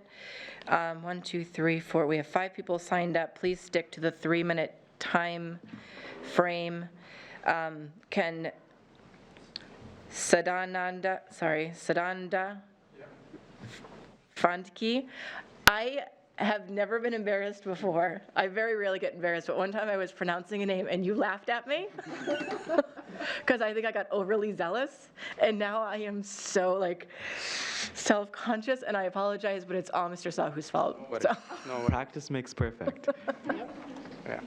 Okay, thank you. I appreciate you coming here. Go ahead. My name is Sadanand Fadke, and I'm a parent of a 11th grade student. So this is extension to what we discussed about 2 weeks back in the same board meeting regarding removal of GPAs, weighted GPA and ranking. So we had some responses, wanted to bring it back, bring it to the board. And just so a couple of people wanted to bring up different points. So after our last discussion in the last meeting, we went over the study you guys mentioned done by the task force. The summary of the data basically talks about how ranking affects the students, but... Oh, sorry. It's a very picky microphone, and we want to be able to hear you. Sure. Okay. Thank you. Yeah. So basically, after our discussion, we went over you guys mentioned about the task force and the study they had done by them. The summary of the data basically shows that how ranking affects the students, but nowhere I was able to find a discussion about the weighted GPA. So we were wondering how is the weighted GPA is tied to basically the voting. And regarding the weighted GPA, we also inquired about a couple of our friends in the different states. For example, California and Texas schools. The colleges in these states, they require both weighted and unweighted GPA listed in the transcripts, not the ranking. And I'm sure we will find a lot more other states, but not all, with a similar situation.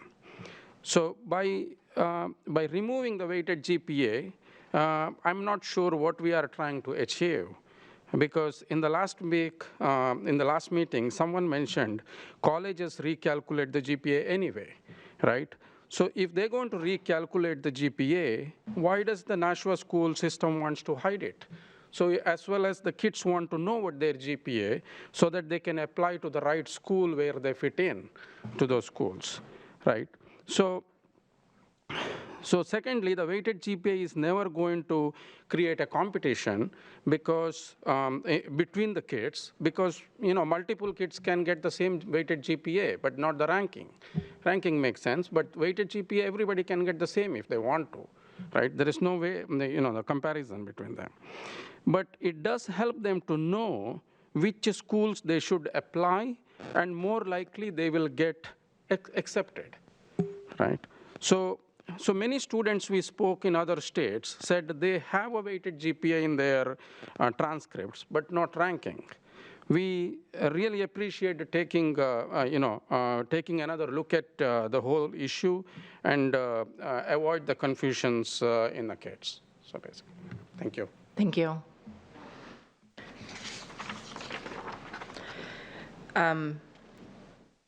Krishna Nagri, I was better at this at one point. Thank you, board members. Thank you, administrative staff, coming and listening to us. Again, thank you for support in maintaining the high academic standards in the Nashua School District. Our superintendent today went over a plan to bring the standards up. So I wanted to bring to your attention about the new GPA system, which is already being implemented without explaining what it means. For example, recently we received a letter. My daughter qualified for it, but she's a junior. So they got an invitation to apply for English Honor Society based on unweighted GPA for juniors, whereas weighted GPA for seniors. They all took the same classes last year based on the same leveling, and it 2 different standards for 2 different grades. When they took the class, it was the same standard. But you're going backwards and changing the standards for 2 different grades. So changing anything retroactively like this is immoral, unethical, and I think it's illegal as well. The class rank task force never recommended changing the GPA system for current students when they recommended it. They wanted to do it for future students. And class rank task force never studied changing the system in the middle of the school years for current students. So where is it coming from? Suddenly it's applying to the current students, because everybody said task force studied all this, and administrators came and presented changing the rules in the middle of the school career is like changing the game rules in the middle of the game, which is never recommended by the administrators who spoke. Dr. McKinney spoke, Keith spoke as a principal. They were all against it. But some amendment which was brought at the last minute hastened the implementation date to the current students, which is very improper. Because students plan their 4-year school according to the current system. So I respectfully ask the board to rescind the amendment that hasten the implementation of class rank task force recommendations for the current students, including the class of 2024, 2025, and even 26, because the 26 students did not know about this when they started the school year. Changing the GPA system retroactively to current students is having profound demoralizing effect on highly motivated, hardworking students. I know we may not look like we care about those students, but I think we should care about every student. So it should be rescinded immediately before any planned information sessions, because if it is rescinded, then there is no need for information session for those students to avoid any further damage. Thank you again for the support and service for all of you. Thank you. Thank you. Harish Babar? Am I getting better? Yes, much better. Hi, good evening. Harish Thank Babar, you. address 5 Wild Rose Drive. I am the parent actually of a junior student actually in the Nashua North High School. My elder one actually graduated in 2022 class this year. So thank you for the opportunity to come here and express my views. So many of us actually who you see in the audience did attend the meeting 2 weeks ago on September 26th, and we brought up this topic about the GPA and the class rank. And we expressed our views, and we thank actually all the board members to kind of be there and listen to us, our concerns. So this system actually, which is already in effect for the class of 2024 and the beyond 25-26, since that meeting, actually, we had the chance to go back and look at the past meeting notes of October 25th, where actually I did find sort of all the information the GPA task force actually has, all the surveys and all the answers, So the real kind of purpose actually of that discovery was to really understand that the rationale for these recommendations, where they came from. I mean, I have my own kind of concerns about about the survey methodology and the things which I'm not going to go to right now, because there are like many ways I can go talk about that. But the main thing which kind of caught my attention was the recommendation by the task force was to enforce this for the new class of 2026 onwards, not before that. And somewhere in the voting process, I don't know which month it was, that we just decided to kind of implement this from 2024 onwards, like bring it forward right away. So which actually was kind of very surprising, because the board actually kind of chose to not listen to what the task force recommendation was, and actually instead ignore that. This actually I kind of feel is not right, as it was already established in the last meeting that we were here 2 weeks ago, that how the communication actually to the community, to the parents and to the teachers and the other kind of participant or the stakeholders in this actually has not been that great. I think this was acknowledged by this kind of board itself, that we had to do a better job in the communication. So, without the communication, actually all this happened behind the scenes, although everything is out in the public actually, but there was no broader knowledge about this within the community. So with that kind of background, actually, I feel that, there are a couple of things I would like the board to request and consider that again. One is to kind of honor the original recommendation that was done by the task force. That means, suspend the implementation actually, which is already has gone into effect, starting this year, to kind of at least go back to what the task force recommended for 2026, or even 2027 actually, because of the communication, there has been no sort of, even for this current incoming freshmen, they actually didn't have the opportunity to kind of understand and, take that into account. And the second ask actually is to kind of, which I think was already acknowledged in the last meeting, the proper communication, and also to revisit this topic in a very clear and a good public outreach program, like whether it's Instagram, whether it's kind of WhatsApp or text messaging. We get all kinds of broadcast messages from the National School District about the snowstorms and the school closing and everything. So there are many mechanisms and technologies out there to kind of properly inform and bring the public or the community into the decision making. Don't make it actually sort of a, behind. I mean, it's an open kind of meeting actually, but rather, if the people don't know about it, they're not going to be, aware. Actually, they're not going to be participating here. So that's about it, actually. Thank you for all your service that you do for the Nashua School and the students here. But I think this is very important for kind of many parents and students here. At least suspend the implementation actually until this issue is very well understood and brought up again. Thank you. Thank you. Oh, this is just fancy handwriting. Is that A-E-D-Y for a first name? And then Kulkarni? Aldi Kulkarni. And it wasn't that I just couldn't read your handwriting, is all, I swear. Thank you for coming and talking to us. Yeah. Are you a student? Yeah, I'm a student. Okay. Yeah, that's. So we'll just. With the student not to write their address. Okay, so you knew not to write your address. All right. Just, we're doing clerical work up here. We want to make sure that your private information stays private because you're a student. Thank you, go ahead. Hi, everyone. My name is Adi Kulkarni, and I am a freshman at Nashua High School South. Thank you for giving me this opportunity to speak and express my concerns about the removal of the weight GPA. I would like to express several issues and concerns about this decision, like the lack of communication and the timing of this decision. When I was told that the weight GPA and class rankings were being removed a few weeks ago, I was upset because starting from middle school, I started to prepare and get ahead by taking VLAX just so I could take more challenging AP courses, which I assumed I would be getting the recognition for on my GPA.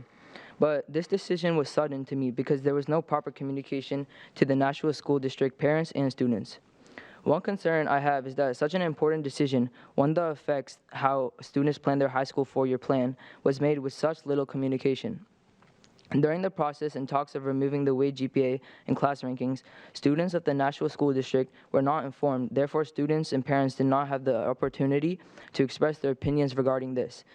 And also, during the talks of the removal of the weight GPA, there was a task force that was being created, and the information that was provided by this task force did not properly explain why there was the removal for the weight GPA. Now, another concern is that the timing of this decision was an abrupt change to our four-year high school plan. Not only was this change sudden to the class of 2024 and 2025, but it was also a change for the class of 2026 and many more classes to come, because it was also it's a huge change, and many of these many students like myself has started preparing for high school and what courses we would be taking from our early age in middle school. And for example, I took advanced courses on VLAX, so I would be able to take APs in high school and more of them. So this decision has made many of us regret and reconsider taking specific courses because we expected that we would be getting the recognition for taking the challenging courses on our GPA. Now, a similar scenario is also shown in school sports as well.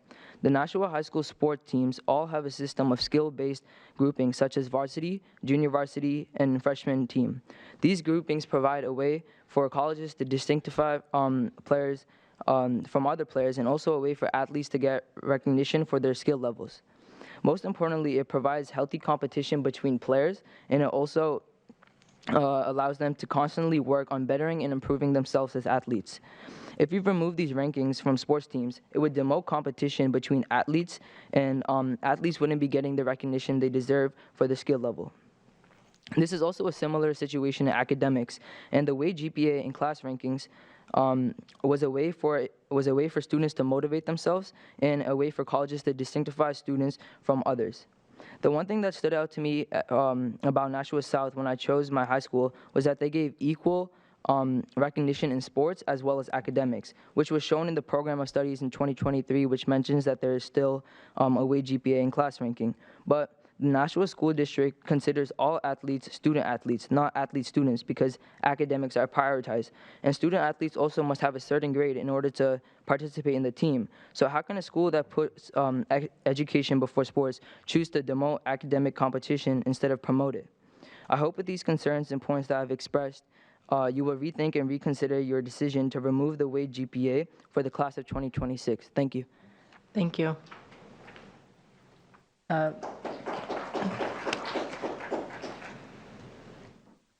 Is it Vishal Prahash? Firstly, I thought that was an attendance sheet, so I wasn't really prepared to speak.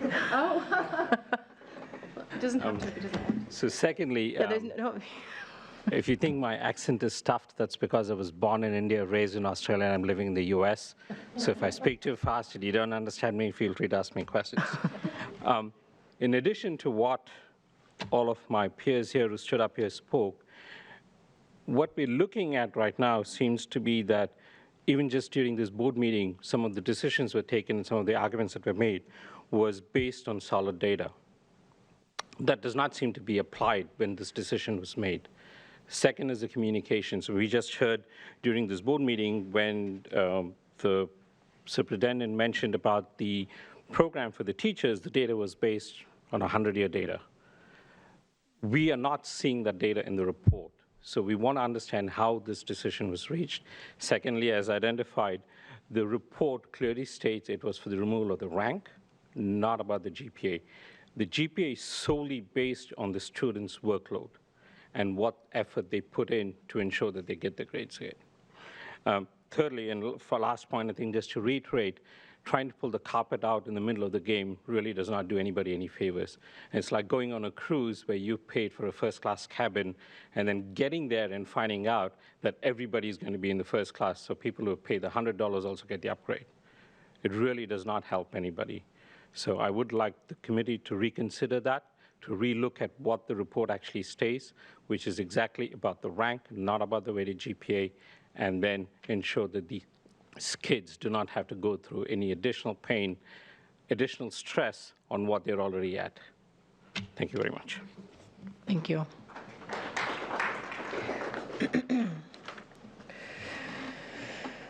All right.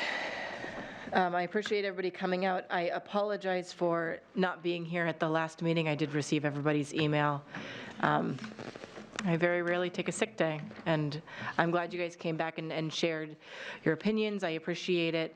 And now we are on to board member comments, and I'll start over here this time. Ms. Johnson? Thank you very much. You know, I want to thank the parents for coming out again. I asked Ms. Kinsella to please email me a copy of the task force recommendations. I couldn't find it in my computer. But sad about this is everything they said is in the recommendations here. The recommendation was continue with the current practice of class rank for all high school students through the graduating class of 2025. We're not doing that. Beginning with the class of 2026, current 8th graders implement the new system of recognizing academic excellence and achievement, which does not include class rank. Revisit GPA scale and align with competencies. So we've moved everything forward. The task force will return to the Board of Education with a recommendation for a new system no later than February 14, 2022. Did we get anything after this? I don't remember if we did, because this is what I asked for, and if we did, then I didn't get the whole thing that I'm looking for again. Okay? So I made a motion last meeting to please bring it back to the board, to the full board, at the next meeting, or the special board at meeting. Because I was the only one in May that voted against the new recommendations, because I felt, and I'm going to say it again, that the parents weren't here. And if I go back a year from today, we had parents sitting here upset because their kids couldn't wear masks because of medical or religious reasons, and that was swept underneath the rug. And nobody cared. We had parents upset. We declared them domestic terrorists last year. I'm glad we're not doing that this year with parents, because we had the police here last year, and we were escorting people out. We escorted parents out because of masks. Even us, it's a year, we even escorted me out. And I talk about transparency. And maybe this would have been right to switch everything early, but we didn't have the parents here. And that's the important piece to this whole thing. It is their children. They make the decision. It is not us to make the decision for the parents. It is called parental rights. They know what's best for their children. And we flipped everything on these kids. We talked about excellence today, tonight, and achievement. Well, this is excellent, and this is kids that are achieving. And if we raise the bar, we want other students to follow with these students that have been doing this. They've planned this. So I feel it's unfair, and again, I'm going to ask that this comes back to the next board meeting, which is going to be either the end of this month or the beginning of November. November 1st. November 1st. And I think that's a little bit long. I know there's going to be meetings with the high school principals to explain all this. How do you explain something to a student? If it's always about the students and the students come first, we didn't think about that when that vote came in May. Because we heard a student tonight, we're listening to the parents. They worked hard for this. Why are we pulling the rug out from underneath them? And it shouldn't have been done. And we should have had full transparency, and we should have had parents here, whether it's from the South School, the North School. They should have been here to talk to us about it, and it did not happen. So I'm going to still feel the way I voted, that it was wrong, that we should have listened, we should have had the parents here, and we didn't. That's all I'm going to say. Thank you. Ms. Brown? I don't think I have any comments just now. Thanks. Okay. Ms. Lampier? I'm going to tell you that I don't really believe in weighted GPA because kids come into school at all different levels of achievement, and some kids go to AP classes, some kids go to honors classes, but there's a large group of kids that just go to the fundamental classes. And if we start off by telling them that their classes are not worth as much as the AP or the honors classes, what kind of self-worth will they have? I just don't think that's right. And so that's my comment on that. Thank you. Ms. Raymond? Thank you. I don't have prepared comments regarding class rank and GPA today. Everybody knows I have a freshman and a 7th grader, so this is definitely going to affect them. I think that I'd like to hear more from admin, since we have a new admin team, about their thoughts and recommendations before I need more information before I think about reconsidering. Having said that, 2 community kind of announcements regarding this weekend. On Saturday, Arlington Street Community Center has their annual Halloween event where they will have costumes for elementary age students free of charge. So if anybody is in need of a costume for their elementary age student, stop by the community center on Saturday. Also this weekend on Saturday is the annual Rotary Club Duck Derby, where they fundraise for other community events, and there'll be Riverfest happening downtown as well, with a lot of our partners within the community, and there'll be a lot of good food and vendors and all sorts of fun stuff going on to enjoy the nice fall weather here in Nashua. And I think Soul Sisters meal catering place will be there too with their food truck, and it is like the best Southern food. So that is all. Reminds me of home. Ms. Gilio?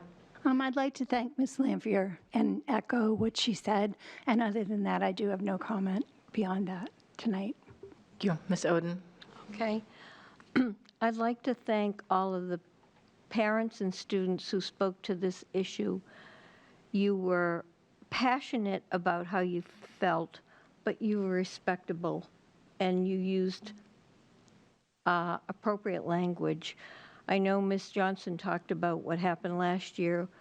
We had people yelling, swearing. It was very emotional. We had to be escorted to our cars. So I want to thank you all for how you handled this situation. It's obvious you're passionate about it. Your students are passionate about it. And I thank you so much for how you approached this issue with us. Thank you. Mr. Claffey? No comment. Okay, so I'll wrap it up. I do, what? Oh, I thought you were going to say something. So I would just want to speak to Ms. Johnson's point about the parent involvement.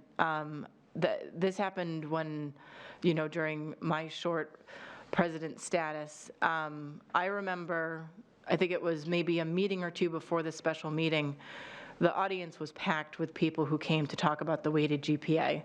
We wanted to have a separate meeting where they could come and speak to how they felt, what their opinions were. We discussed in that meeting when to have the next meeting. We scheduled it for, I believe, 2 weeks later. None of the parents that were in the initial audience showed up for the next meeting, although it was scheduled within this meeting. And I want to still say thank you to the parents for coming, but I think this idea that we weren't transparent about sharing what the district was doing when this whole discussion had started back in 2016, I think is a tiny bit of a misrepresentation, because I feel like we were open about what changes were happening. I think all of us, but I believe it was Ms. Brown, voted for the change to the weighted GPA and the task force, and the reason she voted against it was because she wanted it to start immediately, not in 2026. So she was pushing it to happen sooner, but everybody else, do you remember this? You wanted it to happen right away? I have to check the record. I think I voted for it, but I will double check. You voted for it, but with a caveat of I want it to start now. Yeah. It was So it's fine. one of those. All good. Go ahead. One of those funny votes that you know it's going to pass, so you make it I'm not saying it as a bad way. But this was discussed a lot, and I feel like the administration is doing a good job in creating a plan to discuss with the parents about what the change is going to be, how they came to the decision. Just kind of, I think we did have a missed opportunity with the layout, with the planning for it, and kind of presenting it in the high schools. That could have been because we pushed up the date to start the change and the implementation of it. But I stand by my decision in regards to the weighted GPA and the class rank. I think 90% of the students are going to benefit from being able to have a more holistic approach to school. We'll wait and see if answers are given at the high school meetings with the principals and the guidance counselors. If we continue to have questions, I'll put it on the agenda. But I think at this point, let's have this conversation in the high schools and see what happens. But that's where I stand on it. Ms. Johnson? We made a motion to bring it back, so it has to come back. We made a motion. I made the motion 2 weeks ago to bring it back to the board for discussion. It passed 5, 2 voted nay, and 1 abstained. Yep. So it did pass, and I asked Ms. Kinsella why did it not come back, and it was an oversight. Yep, and the motion was to bring, I forget the exact wording, but the gist was to bring it back at a future meeting or a special meeting. Right, for discussion. saying So if you we can't have- push it out that far, because I said the next board meeting, Or a special meeting. or a special meeting. I mean, you could push it out as far as you want, but you're talking 2016, and we're at 2022. That's 6 years ago. A lot of these students weren't even in high school. So why would these parents be even looking at it at that point in time? 6 years is 6 years. So, we can make excuses for everything we want, but, let's be honest here.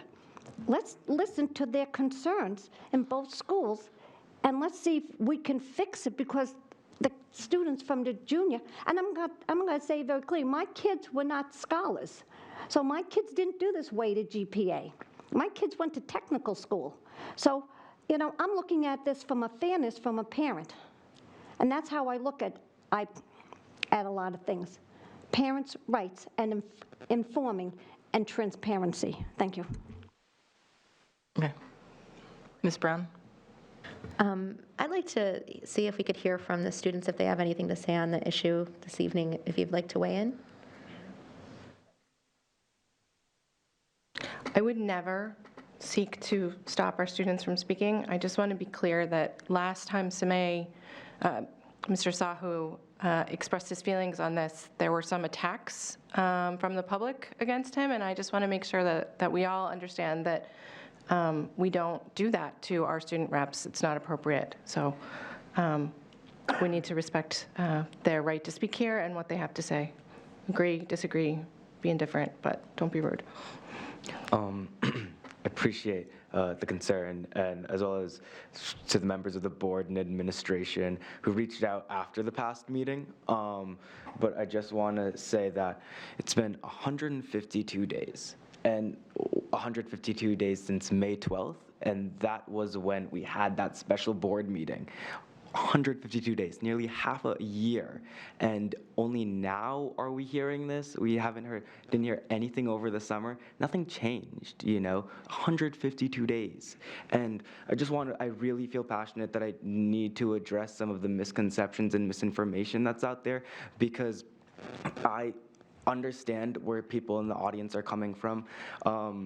When my family started speaking with my guidance counselor about the college process, my mom asked about class rank and weighted GPA, and at one point my counselor was like, well, I don't know if he's gonna have a weighted GPA or class rank, and she asked why, and then she said, ask your son. And so we had to have a lot of long conversations after that. But it took time and research and just a lot of conversation, which I think is going to be great when we have those at the high schools, but it'll take time for people to change their perspectives. And, Armani mentioned earlier that there's a mentorship program at North. We have that at South too. And the first thing that we teach and we talk to our freshmen about is perspective. And that if you look at a picture differently, you might see a frog in one angle and then you're going to see a horse in the other. It takes time and you have to look at things in a different lens, but there are different viewpoints for every single thing. People are going to see things differently, and we may not always see eye to eye. But going back to things, it was said that in California and some Texas schools, they do require weighted GPA for their students for admission to their public universities, and that makes sense because in California and Texas, they do automatic admission if your student has a certain GPA threshold, or if they're in a certain class rank threshold. We don't do that in New Hampshire. None of the New Hampshire public universities do that, so that doesn't really apply to us. Additionally, colleges, they're still going to see your unweighted GPA, and they're still going to see they're going to assess your student's academic status based on their course rigor. So if you're saying you're not motivated without a weighted GPA, then I'm not sure if you're in things for the right reasons, because colleges are still going to see that you're a hardworking, high-achieving student, regardless of whether you have that weighted GPA or not. You're still going to have that academic status that some people are so desperately want to claim. And I understand I am also a high achieving student. I wasn't expecting that I was going to be commended at the board meeting today, but here we are. And additionally, weighted GPA and class rank are very much intertwined, and we talked about how class rank brings a toxic environment, and we've had numerous students, parents, faculty come and speak in board meetings, and they attested to that. And you can't have a class rank without a weighted GPA. It's all connected.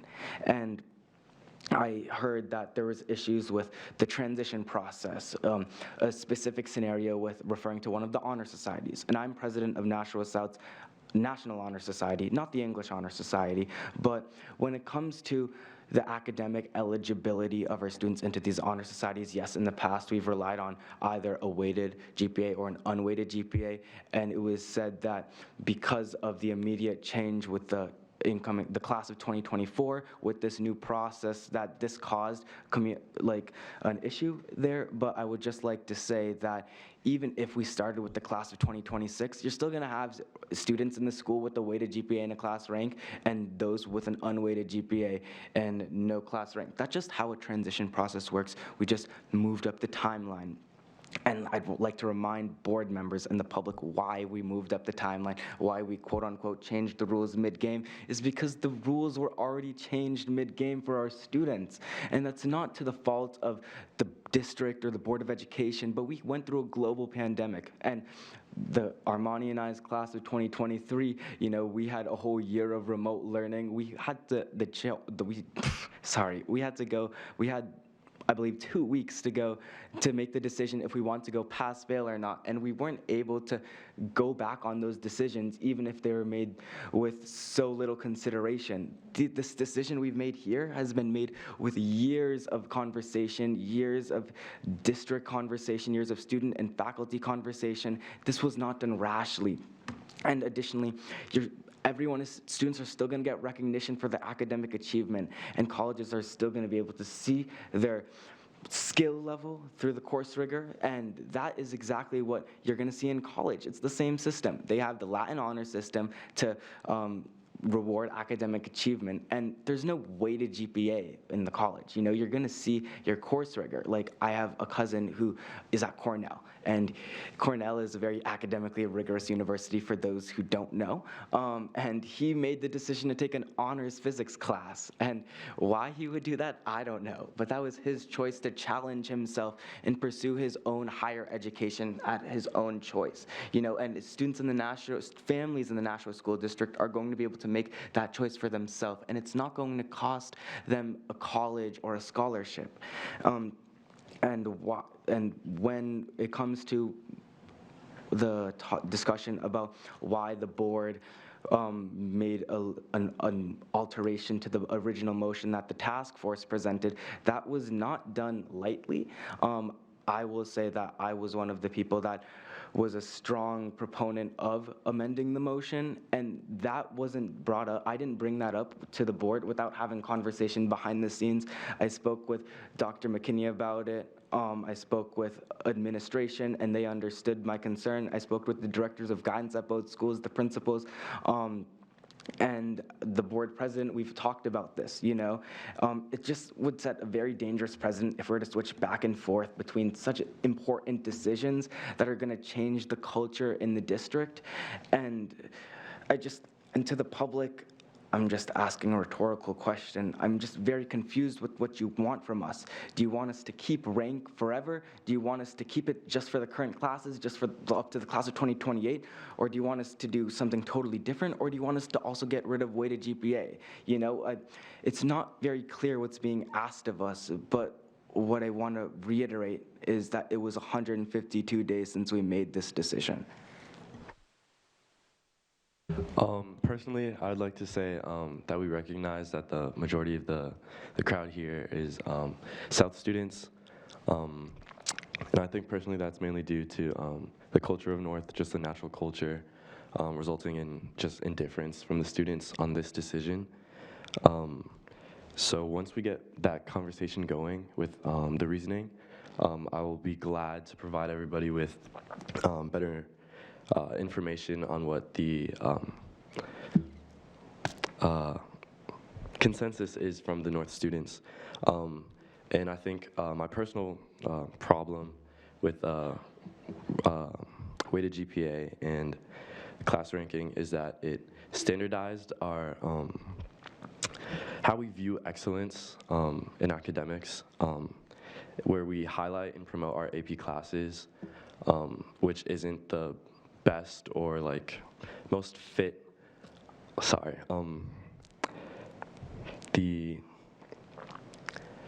Prioritizing taking AP classes isn't the best fit plan for every student.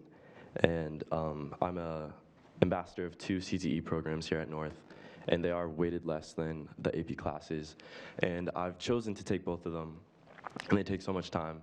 And I've sacrificed my class rank for that, and I've just had to be okay with that because I know that my transcript and my course rigor will prove that I'm still an eligible student for these highly viewed institutions.